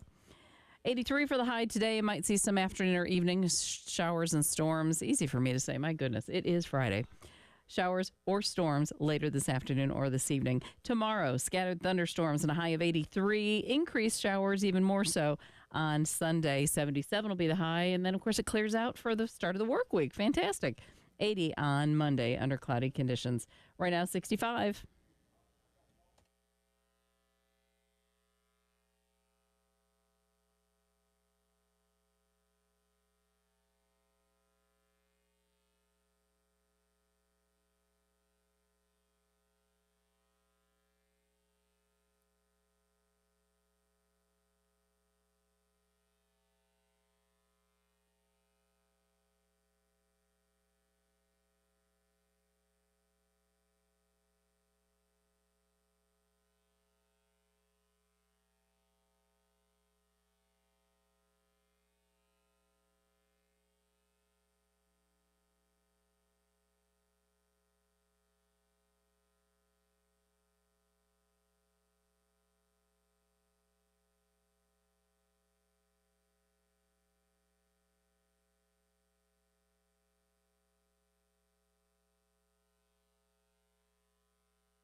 Well, this has been the last hour and 20 minutes. If you feel necessary and you want to vent some anger this morning, we will allow you to do that because last night South Carolina does lose 9-3. Yes, that did occur last night. Tennessee hits a couple home runs, scores 4 runs in the third. Preston Thorne, they go up 5-1. South Carolina gives up 3 more in the 7th. It was a 9-2 game going into the 8th. Gamecocks got a run in, but it was pretty much all done except for cleaning up the dugout. And 9-3 is the final. Ty Good got the start for South Carolina last night. Did not perform very well. 4 innings pitched.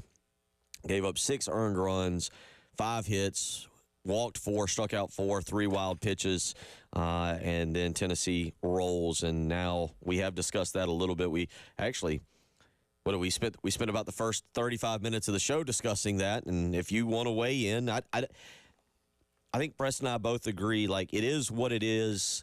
There almost is nothing left. Now, maybe South Carolina rallies. Maybe it's baseball. Baseball can be funny. No, let me jump in here. I don't know. I hate that phrase. It is, the team is not very good right now. That's what it is. Well, that's what I'm saying. It is what it is. Like, yeah. People like to, it is what it is. No, the team is not very good in the last 10 games, which is a metric that some selection committees use. This is Preston speaking. Let me be very, very clear on that. Not that it is what it is. What it is that they are not very good right now. Well, I agree with you, and I think there's nobody that's going to argue with you on that. But I guess my point on that is they are who they are now. We can pretend, we can say we don't know who they are. I think we do know who they are. There you go. And that's why I say it is what it is. All you do now is wait it out, and we get to the end, and then see where it goes. But 9-3 last night. Again, they will play again tonight. 6:15 pregame. You can hear it right here on 107.5 The Game, 100.3 The Game in Myrtle Beach. 6:30 first pitch for South Carolina and Tennessee. If you want to weigh in on that, if you got strong emotions, and we had a couple people with some strong emotions early on in our number one.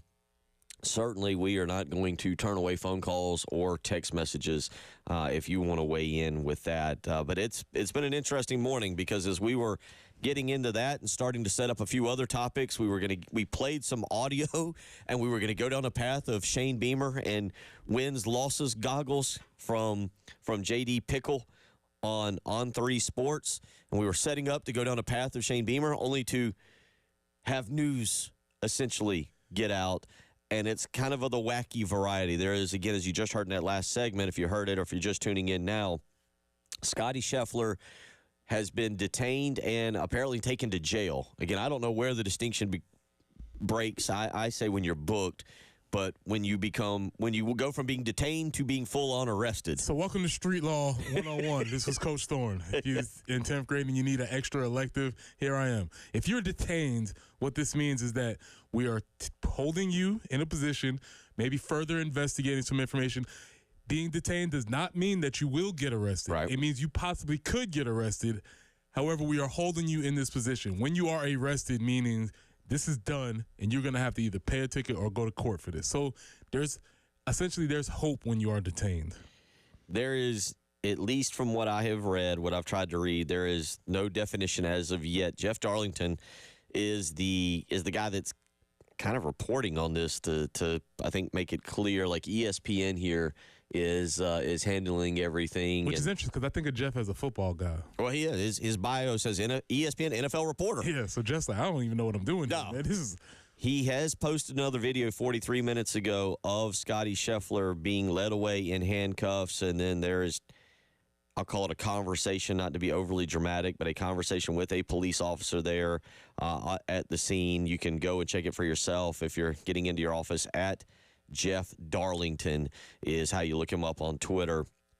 We'll see what comes of this. Now, with all this being said, another thing that occurred this morning, what kind of started a lot of this is, unfortunately, a patron was struck by a shuttle van and was killed, and that has resulted in a delay along with some weather. They will get the second round going here in about 30 minutes, coming up at 8:35. Scotty Scheffler has an had past tense, 8:48 tee time this morning. That has now been pushed back to about 10:10, and we'll continue to update you on this. We're trying to do a radio show, and we're also trying to kind of follow to see what is transpiring, if Scheffler has been released officially, if he is back on the course, where exactly he is at. But to say it's been a wild morning would be an understatement. And that follows a night, Preston Thorne, where NBA and NHL playoffs continue to be a fun storyline. And last night, I can't figure out this Nuggets-Timberwolves series. It looks like the Timberwolves have no problem at all. They're just going to cruise right past the Nuggets. Doesn't go that way. Then the Nuggets come roaring back, take 3 games in a row, and then last night the Timberwolves win by 45 in an absolute thumping of the Nuggets. Yeah, I mean, the Timberwolves forced the Game 7. They stood up. They got to go back to Denver now. We'll see how this plays out. This series has been interesting. The last night's game wasn't very entertaining because it was such a blowout, but it was pretty cool to see Timberwolves stand up and say, hey, not so fast yet. Not yet. We're still here. I still got my money on the Nuggets, but I do think the Ant-Man and crew have proven themselves as a force in the future. That'll actually set up for the weekend what should be one of the – I'm hoping, Preston, because really these games haven't been close. But if you're looking, we're talking about a great sports weekend. Hopefully this sets up an epic Game 7 that would occur Sunday. It is to be decided on the time for that, but this should set up an epic Game 7 between those, and you can plan on that for Sunday. That game will take place in Denver. Other playoffs last night on the NHL side, Carolina Hurricanes blow a 3-1 lead in the third period there. I did get a text that I didn't get to go back to because we got hit there with a lot of news coming in, but somebody wanted to correct you earlier. We mentioned it was the first time since 1994. It was the first time since 1994 that the Rangers had come back into playoffs trailing when they entered the third period trailing. We said, and that year was Mark Messier, and there's the Eastern Conference Finals, and you were rattling off names. Brian weighed in and wanted to say was Nicholas. He said not Nicholas Lindstrom, I believe is what he said. So he was just saying, because I think you said a Lindstrom. Yeah. I'm sorry. That was Nicholas Lindstrom played for the Red Wings. It was Mike Richter who was the goalie. My fault. So the Carolina Hurricanes removed from the playoffs last night there. So that was all your playoff information. Again, baseball tonight for South Carolina as we roll along. 803-404-6100, how you can weigh in. So we've also done our countdowns. 6 days to 100 days until the start of college football season. But more importantly, before that, there's 63 days until July 19th, Bill. July 19th has been on folks' radar for a minute. We didn't know exactly when this day was going to be set, but a date has been set. July 19th. Many of you will come out of hibernation like the cicadas. 11 years in the making. College football is back. We'll tell you about that when we come back. And also, I might have to challenge you on that because I've already gotten a text message from 12-year-old Austin Gunner. Credible source. Credible source. Reliable source. And he included a screenshot. We'll tell you about what Preston's talking about. No, it's not just Jen's birthday. It'll be a great day on July 19th. We'll tell you more about it. You're listening to Preston Thorne, Bill Gunner. She's Jen Jensen. You're listening to the early game.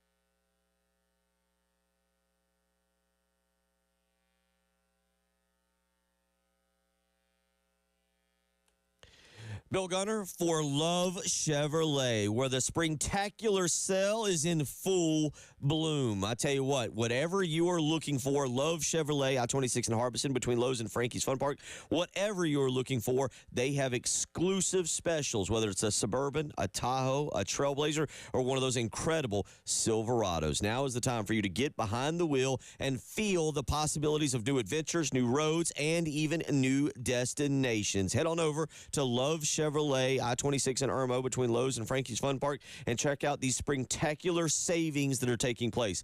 14 acres of brand new Chevys to go along with the $1,000 low price guarantee means at Love Chevrolet, you're going to find the largest selection of Chevrolets to go along with the absolute best prices. So go visit Love Chevrolet today. Again, I-26 in Harbison between Lowe's and Frankie's Fun Park, or you can visit them on the web, lovechevy.com.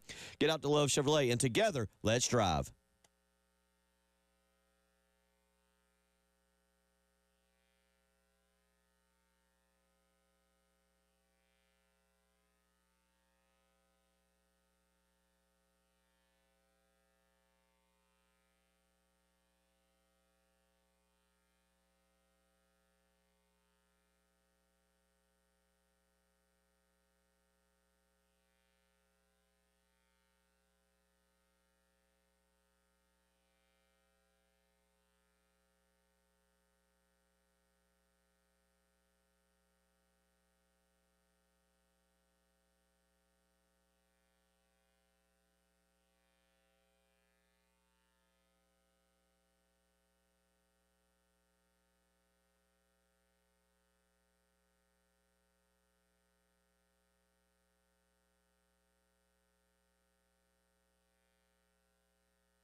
Out there on the highways this morning, we do have just a couple things to make you aware of.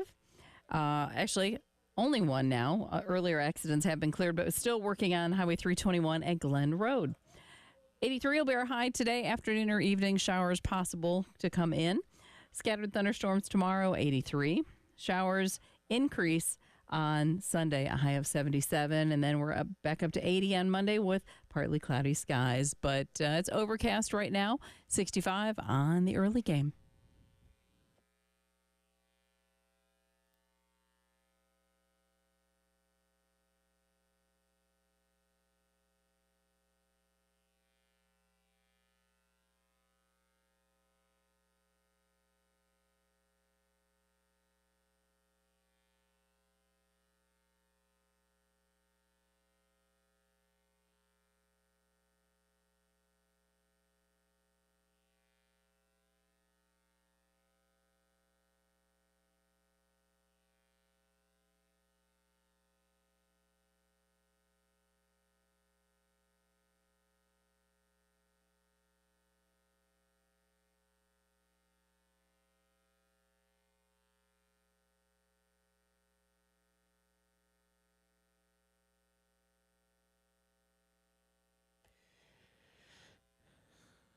We'll tell you what the countdown is in just a second, but here's a little message board mayhem for you, fresh off of Message Board Genius. And I think Preston Thorne, South Carolina fans can relate to how some Notre Dame fans feel.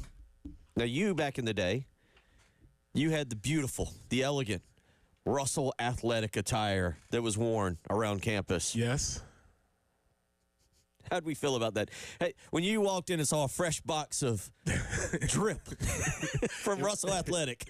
It wasn't drip. I mean, you still had some cachet because we were the only ones wearing it. So it's still like, okay, those guys. But it wasn't as if we were gonna. That's what people always be like, oh man, they get all of this gear. It's like, no, not really. I'm not gonna be wearing this into the actual public. There's no carryover between my Russell Athletic and my actual for real wardrobe. Right. This is athletic gear only. Now, where do you stand on Under Armour?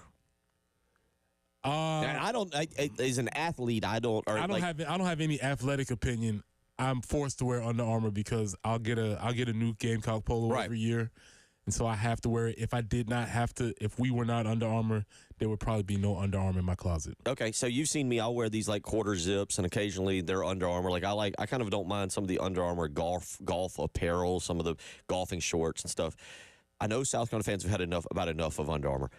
Nothing compares to right now Notre Dame. Notre Dame's high and mighty, right? Yes. They feel very good. Notre Dame should get the best of the best. That's what they think about themselves. Whatever it is. On Irish Illustrated, one poster weighs in. Every time I hear or read that name, I cringe. Notre Dame should not have lowered itself. The powers that be or were should receive no credit, nor should anyone stand on that deal as an achievement. We are bleeping Notre Dame. You are not. Another poster from Notre Dame weighs in. It says, I don't know where you're at, but the only people I see wearing you Under Armour in public are off-duty cops and middle-aged men. Well, Bill, you're not off duty. Got news for you. 42. That's yeah. Middle-aged. That person's really in there. And then I can't read some of the other ones, but there's your message board mayhem for the morning. Something that I think South Carolina fans can relate to a little bit as it pertains to Under Armour. I know there's a big push to get away from Under Armour as soon as this contract runs out.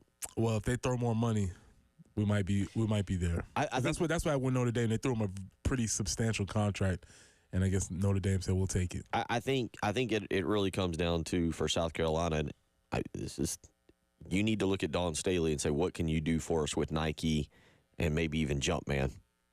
Like, is there a way that Dawn Staley might actually have to be the representative for South Carolina on the next apparel deal? Listen, man, you never know. If you would have told me that Champion would make a comeback in these streets and be one of the cool kid brands these days, you would have beat me to it. So who knows? 10 years, all that Under Armour stuff might be worth something. Still holding on to Russell, though. There you go. One other good message board post. This fan is thinking. This is a Pittsburgh fan. Now, I'm going to see if you can figure out the connection here. Pittsburgh's collective, Alliance 412, should go all in. Don't worry about football. Don't worry about basketball. Baseball's irrelevant. should go all in on Livy Dunn to compete at Pitt for her 5th year. I see what they're doing here. I see what they're doing. The only problem is they're going to pay a lot of money for Livy Dunn, who is not even close to the best gymnast on her own squad. She makes a lot of money. She's barely to put it in football terms, Livy Dunn is just a guy. She's beautiful. She makes a lot of money. She has a large social media following. But if you're steeped into the gymnastic world like I am, you would know. Very average. There you go. By the way, the connection there, Paul Skeens, yes, pitcher for Pittsburgh Pirates, and by the way, had a great debut, a week and a half ago against the Cubs. Livy Dunn, the girlfriend of Paul Skeens, and I did see somebody the other day was like, Major League Baseball is trying, this is Major League Baseball versus NFL. They're trying to make Livy Dunn Taylor Swift, and yes. Let's just say this. Taylor Swift is way better at her profession than Livy Dunn is. There you go. So, yeah, it's MLB baseball versus, She's solid. She's versus NFL. She's okay. Real quick, Kevin Bilodeau of sports director and journalist for Live 5 News has put out a tweet 20 minutes ago. Says he's down in Charleston, an official with South Carolina High School League tells him that today's 5A baseball championship press conference has been postponed to Monday at 9 a.m. We'll see what that means in terms of Summerville and Ashley Ridge. So we'll try and keep you updated on that little situation as well. 803-404-6100. And I'm going to let Preston explain what this countdown is. Oh, no, we got a picture. There is a mugshot of one Scott Alexander Scheffler. Are you kidding? They've officially taken him in? This is what it looks like. Oh. Booking time 5/17/2024 at 7:28 a.m. Just for the record, though, because we had this discussion about Bronny James. Scheffler, 6'3", 170 pounds. Yeah, and by the way, very good basketball player from what I read. Solid, very solid basketball. Two-sport athlete coming out of high school. There is He'll be all right, man. Get him booked. Put that bail down. He'll be all right. Let's get out. The question is now again. Tee time, second round set to start at 8:35 this morning. That should push his tee time back by about an hour and a half. So, can they get him out of? He, by the way, is in a nice orange jumpsuit. He's in an orange, like what? Yeah. Hey, man. Hey, dog, told me he was going to jail, bro. Hey. So that means he's officially arrested, right? He's no longer detained. Yeah, he's been arrested. Okay. So you wonder, yes, he went around, but again, he should have had the credentials to be able to go around that traffic incident. So is there something else that happened? We have roughly 33 minutes, and then we turn over this breaking story reporting to Tyler Head. What I hope he didn't spend a lot of time last night coming up with a show rundown. Come in with all his notes in the show rundown. And people are like, what happened to Scotty? Yeah. What do we do at Kingston, and what happened to Scotty? That's all the rest of the day is. That's all the rest of the shows are. And if literally the only reason he was arrested was going around the traffic incident. All right. There it is. Tee time for Scotty has been announced 10:08 a.m. So they do expect to spring him. Okay. No. It's just that's what time his tee time is scheduled to. There's no. I love how you just phrased that. They expect to spring him.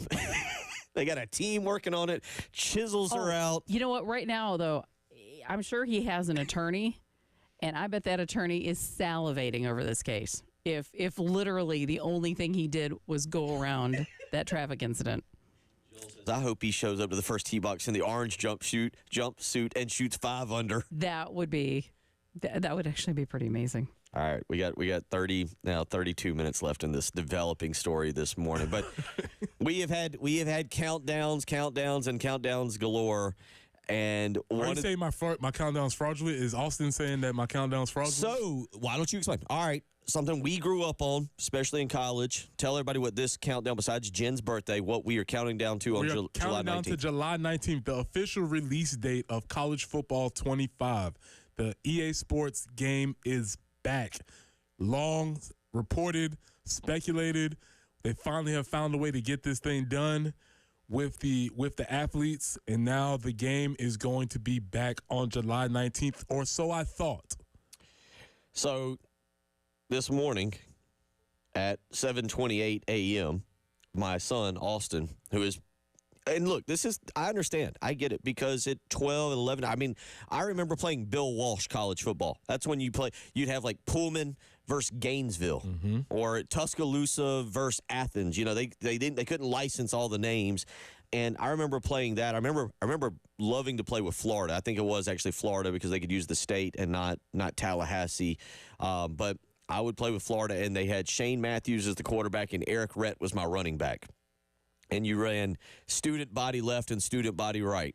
And that's all you ran. I'll never forget, it's sad the things I remember in life, but in Bill Walsh college football, being down by like 3 points to Alabama at the end of the game and having to go 80 yards with 4 seconds left, and instead of trying to throw a pass and get tackled, I ran student body left with Eric Rhett and ran 80 yards in one touch. It was like 11 or 12-year-old Bill. It was like one of the greatest career crowning achievements. But I say that because, man,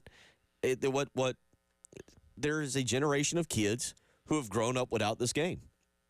And it was a defining thing. You're right. We would, I'll never forget, especially in college, we would leave 5 points at midnight, the night that it was coming out, and we would go to the Walmart in West Columbia, and they would bring out a whole stack of the games. And it was like a feeding frenzy. And you had to get in there. We'd get over there at 11:58 or 11:59 so that you could walk in the store, and at 12, you'd go find the pallet of the new EA Sports games, and we would grab that. We'd hit a buy low and grab a pizza and maybe some beverages, and you'd go back. And that's, if you are having summer classes, that Thursday morning or Wednesday morning, you could just scratch that. You weren't making those summer classes. Oh, for sure. Yeah, to this day, my partner, my teammate, Jonathan Martin, Columbia's own, Richard Northeast's own, we greet each other with the phrase of "new game out," because we would always play each other in that game when it came out. And so that is a thing. It was a part of life. And so for Austin, as I keep stating to everybody, hey, this kid is 12, been gone for 11 years. He knows nothing. Yes. He's only heard stories. He's only heard the lore of this thing happening. So I'm sure he is geeked up, and excited. Madden is cool, but he follows in my footsteps. I don't have a true NFL team. The other night, I wasn't glued to the TV watching the schedule release, and he likes the NFL. He picks the team, picks players. But this is different. He's in a college town. He's in a place where he knows the players. He's gotten to meet some personally. So playing with a video game with guys you know and you've met is really cool to him. So this morning at 7:28, now that he had woke up and saw this, he sends me a screenshot. We can buy the MVP bundle. Now, you've got the countdown going to July 19th. Mm-hmm. The MVP bundle includes the College Football 25 Deluxe Edition. I don't know what this is because I'm out of the video game industry, but 4,600 college football points. Okay. He'll get the Heisman Hopeful Ultimate Team Pack, choice of one player out of 5. I don't know what that is. The Alma Mater Ultimate Team Pack. Yeah. The Cover Athlete Ultimate Team Pack. Oh, man. The Bring Glory Home Ultimate Team Uniform item. Okay. Also comes with Madden 25 Deluxe Edition. But here's the part that he has circled and informed me of. If we buy the MVP bundle, we get 3-day early access. They always find a way to squeeze a little bit more money out of it. There's always another room. You think you got the platinum card? Well, there's the diamond card. There's always another way to just get a couple more dollars out of you. We get the 3-day early access, Preston Thorne, which means he could be playing on July 16th and telling all his buddies, "Oh, man, it's great. Sorry, you got to wait until July 19th. What a long 3 days for somebody. Some child is going to be like, come on, 3 days. $150. Austin's over there getting so much better at the game than I am. Three summer days at that. There you go. 3 summer days, which will be he's going to be really disappointed when I tell him he's got a 9 a.m. to 3 p.m. basketball camp that week. Oh. He's going to, when I completely inform him that, hey, those days you're in a basketball camp. Sorry, Chief. Here's the other thing that's going to happen with this game, and I'm already predicting this. The same way you and I and majority of a lot of people listening to this had no idea what you were talking about when you were rumbling through all of those extra packs, a lot of you all are going to wake up and find out, oh, video games have advanced a lot since I last played them in 2014. They're talking about the Alamo pack and the team pack and the Ultimate, Welcome to Glory. Ultimate, Team Glory pack. Cover Athlete Ultimate Team Pack. They needed marketing idea, you should have made an old person edition. Just a bare bones, basic edition for all the olds that are going to be getting into the game. How many days away are we from July 19th? Well, we're 63 days from July 19th, but apparently we're 60 days from July 16th. There you go. I've already messed up the countdown. We'll come back. We will get into Dabo said something yesterday. We'll talk about that. It's the early game.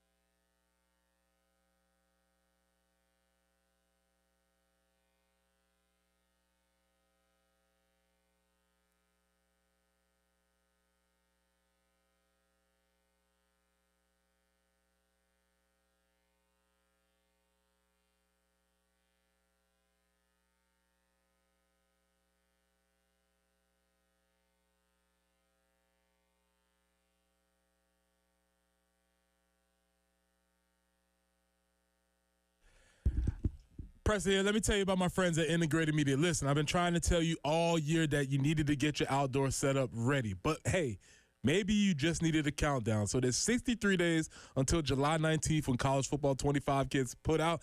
And what better way to celebrate it than getting Samsung T-Reese outside, Sonos outdoor speakers for TV and music. They will have all of the fight songs officially licensed, so you can hear all of the music from the stadiums at your game while you're playing college football. Or you can get Wi-Fi that works indoors and outdoors, control all your devices from just one remote.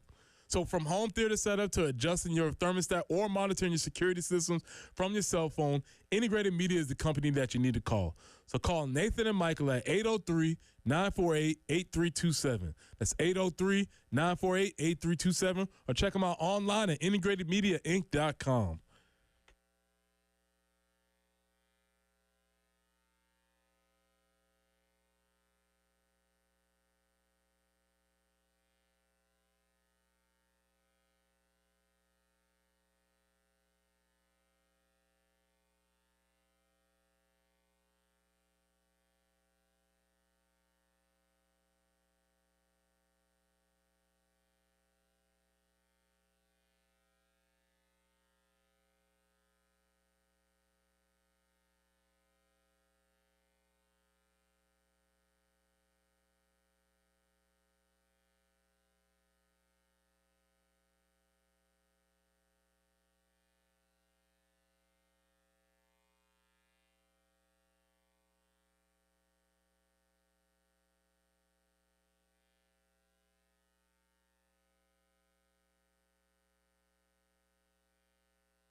And out there on the highways this morning, we are looking at just one accident, and that's Highway 321 at Glen Road. Still working that earlier tie-up. Again, only one accident to report at this time, Highway 321 at Glen Road.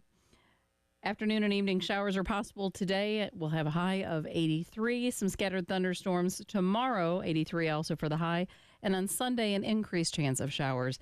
And looking for a high of 77. It clears out by Monday. We'll start the work week at 80. Right now, it is 65 on 107.5 The Game.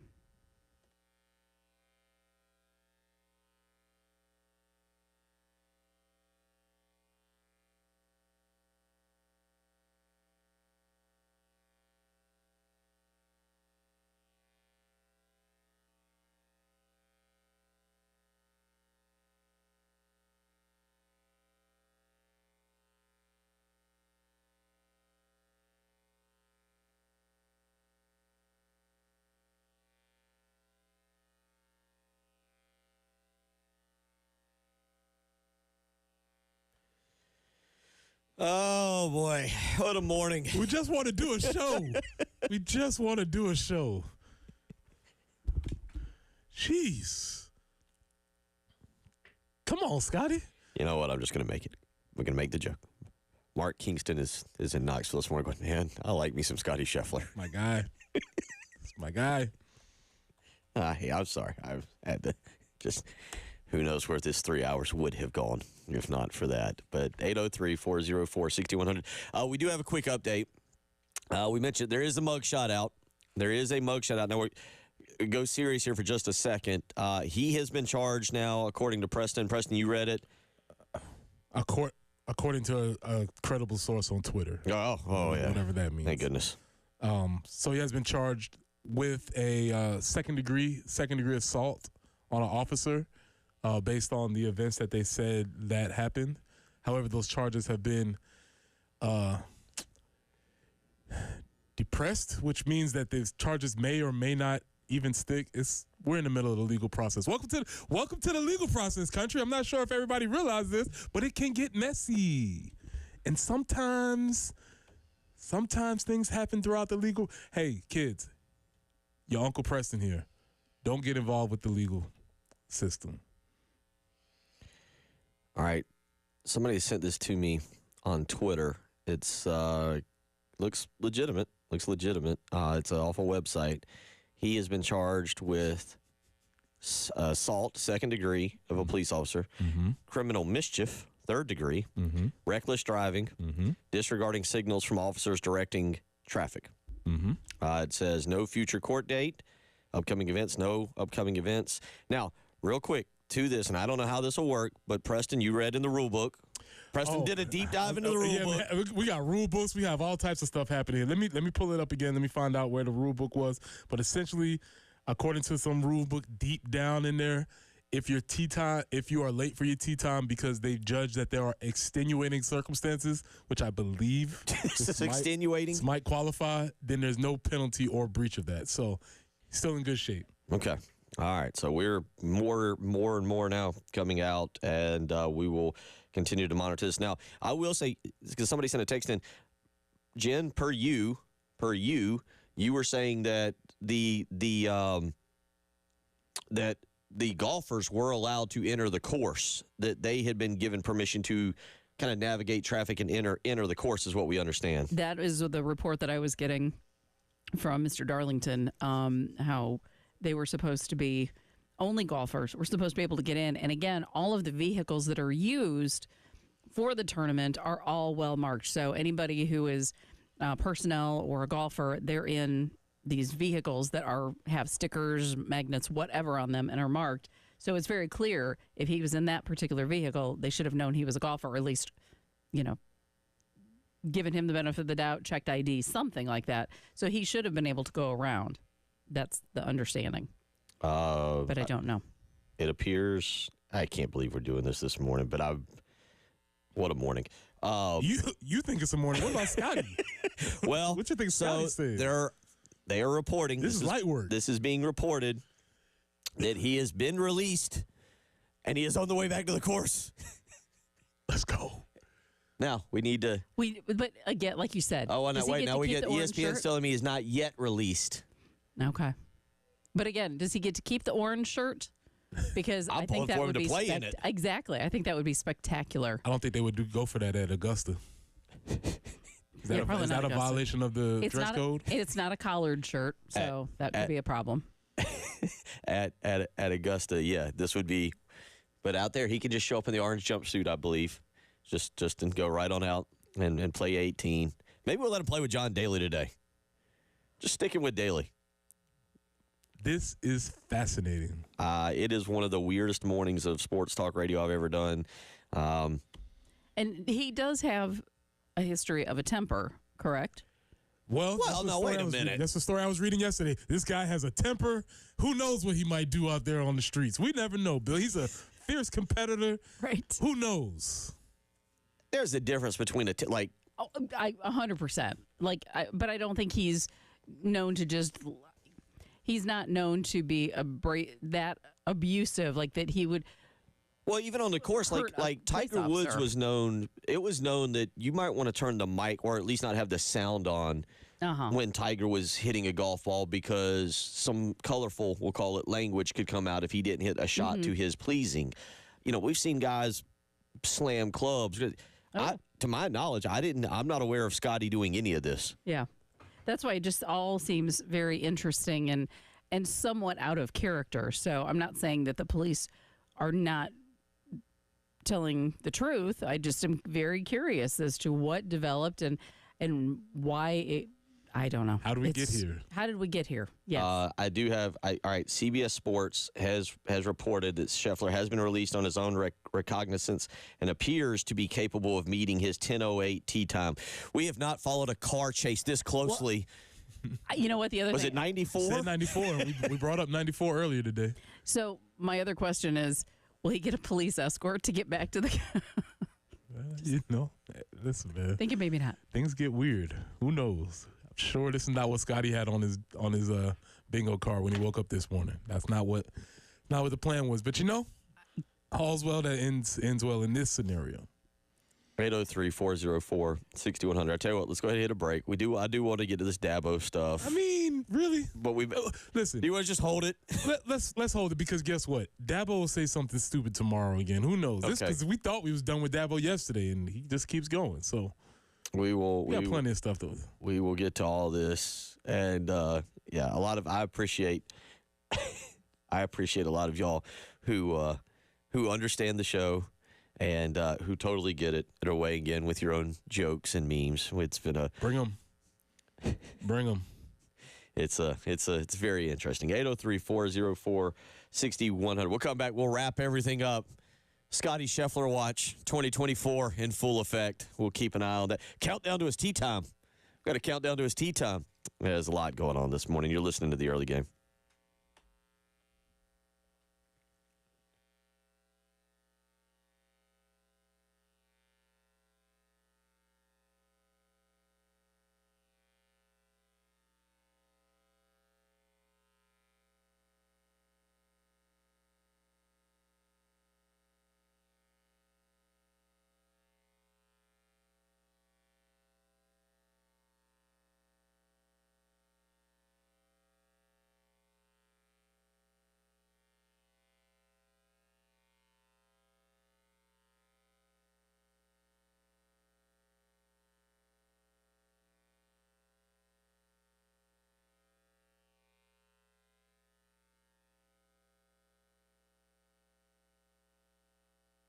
Bill Gunner for Mid-State Roofing. If you are thinking about replacing your roof, and you're probably not, because how many people really walk around thinking about that, but you should be.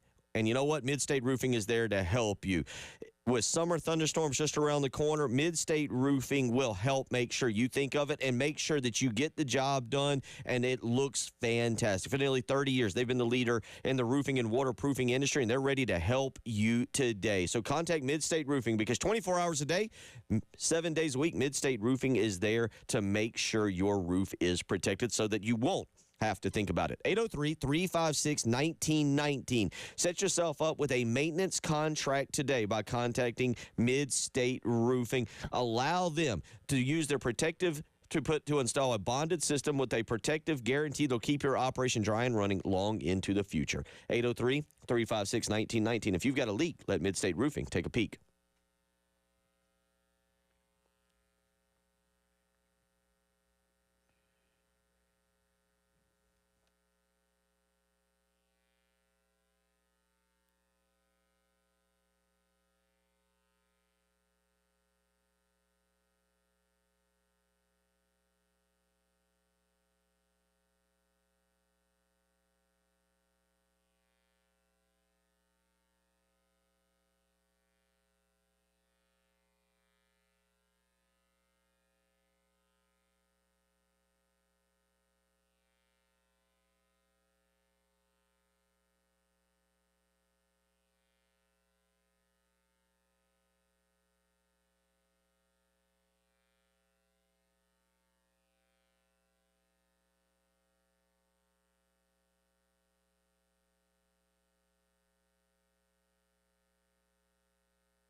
Bill Gunner for the Ecton Law Firm. Are tax troubles weighing you down? If so, don't let the stress of taxes, levies, or liens hold you back. You need to enjoy the summer, and the Ecton Law Firm understands that and can help you. Call today and schedule a free consultation, 803-771-9800. Whether it's here in Columbia, Florence, or Myrtle Beach, the Ecton Law Firm has a local team dedicated to resolving your income or business tax issues for good. So contact the Ecton Law Firm today. 803-771-9800. John Ecton and his team are ready to offer you the peace of mind you deserve with proven local solutions. They've helped thousands of families and businesses just like yours escape the IRS maze. So go ahead, take the first steps towards a worry-free life by contacting John Ecton and the Ecton Law Firm team today for your free consultation. 803-771-9800. Call them today. Tell them Bill Gunner sent you.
So have you looked up the definition of criminal mischief? I looked it up in Kentucky. In Kentucky? Yeah, since that's where he is. But it occurs where a person intentionally or wantonly defaces, destroys, or damages any property. Aren't they they're Kentucky right now? Mm-hmm. Yeah, Louisville. Yeah, that's what I thought. So, or damages more than $1,000. That's one of the charges on him. Sticking it to him. So what did he damage that was valued at more than $1,000? Well, damage can be, depends on who you ask. What shop did you go to?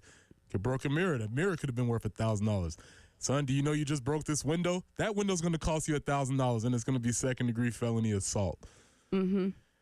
I'm just finding it very interesting because I was curious in running down that list of what all he's been charged with. The assault, second degree on a police officer, criminal mischief, third degree. What?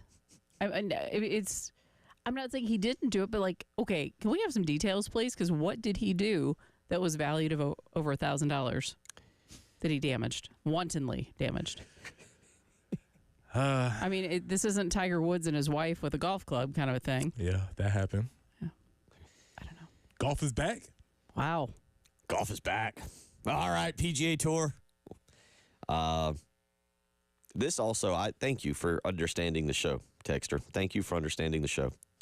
Text comes in. Bill just nailed the word recognizance on his first try. That should not be overlooked in the events of the morning. Actually, unfortunately, I'm pretty good at that word, sadly. Harry weighs in on our text line this morning. Scotty Scheffler has won the Masters, become a first-time dad, and been put in handcuffs and thrown in the back of a cop car in the span of 33 days. He's a rock star now. Life. Comes at you fast. Wonder, will it take me under? I don't know. It's a great poet now. So. It's been a morning. It's been quite a morning with this, and we'll see. I would assume 8:51 is tee time schedule for 10:08 a.m. The question is, do the same cops that took him from the course to the jail, do they take him back? And how does that conversation go? So, driver to start? Yeah, or was it a case of, hey, can I get a ride? Yeah. Did they have to Uber that? Yeah, I was gonna say. Yeah, I don't know, man. He's a reported felon now, so very interesting. Golf and the felons. It's been. This is so rich. There's so much information. This is so funny. For all the folks who don't want to support any of these other leagues because they have these criminals out there running. Look at all this. They're going to let a felon run the golf PGA tournament. PGA's got to step in here, right? You can't have a felon playing.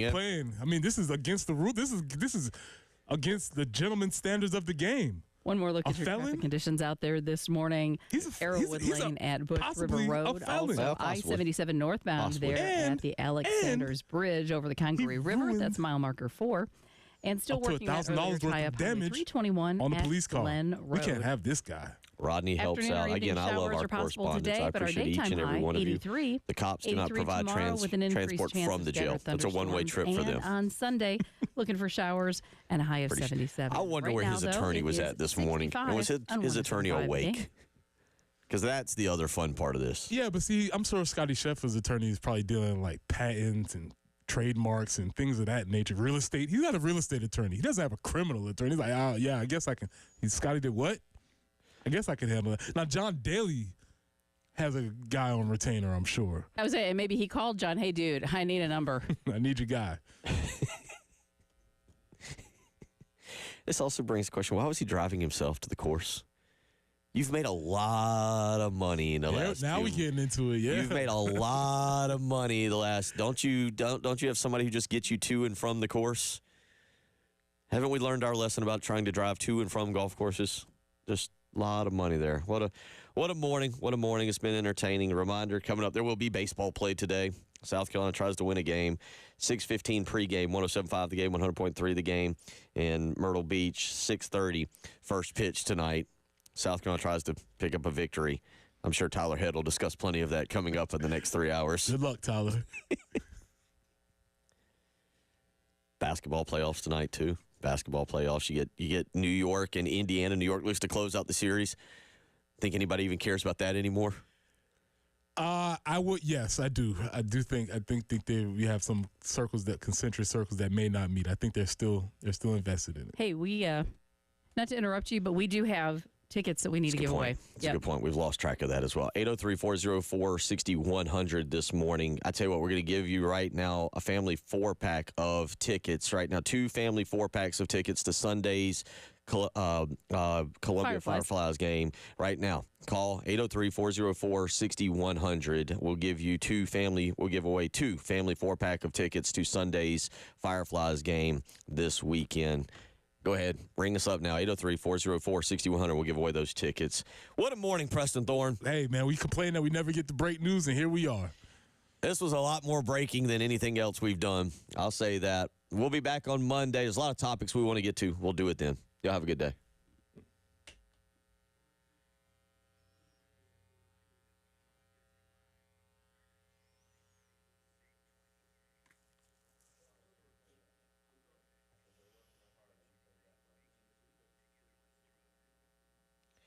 Bill Gunner for AAA Heating and Air. I'm telling you what, you're going to want to beat the seasons by contacting AAA Heating and Air today, 803-677-1500.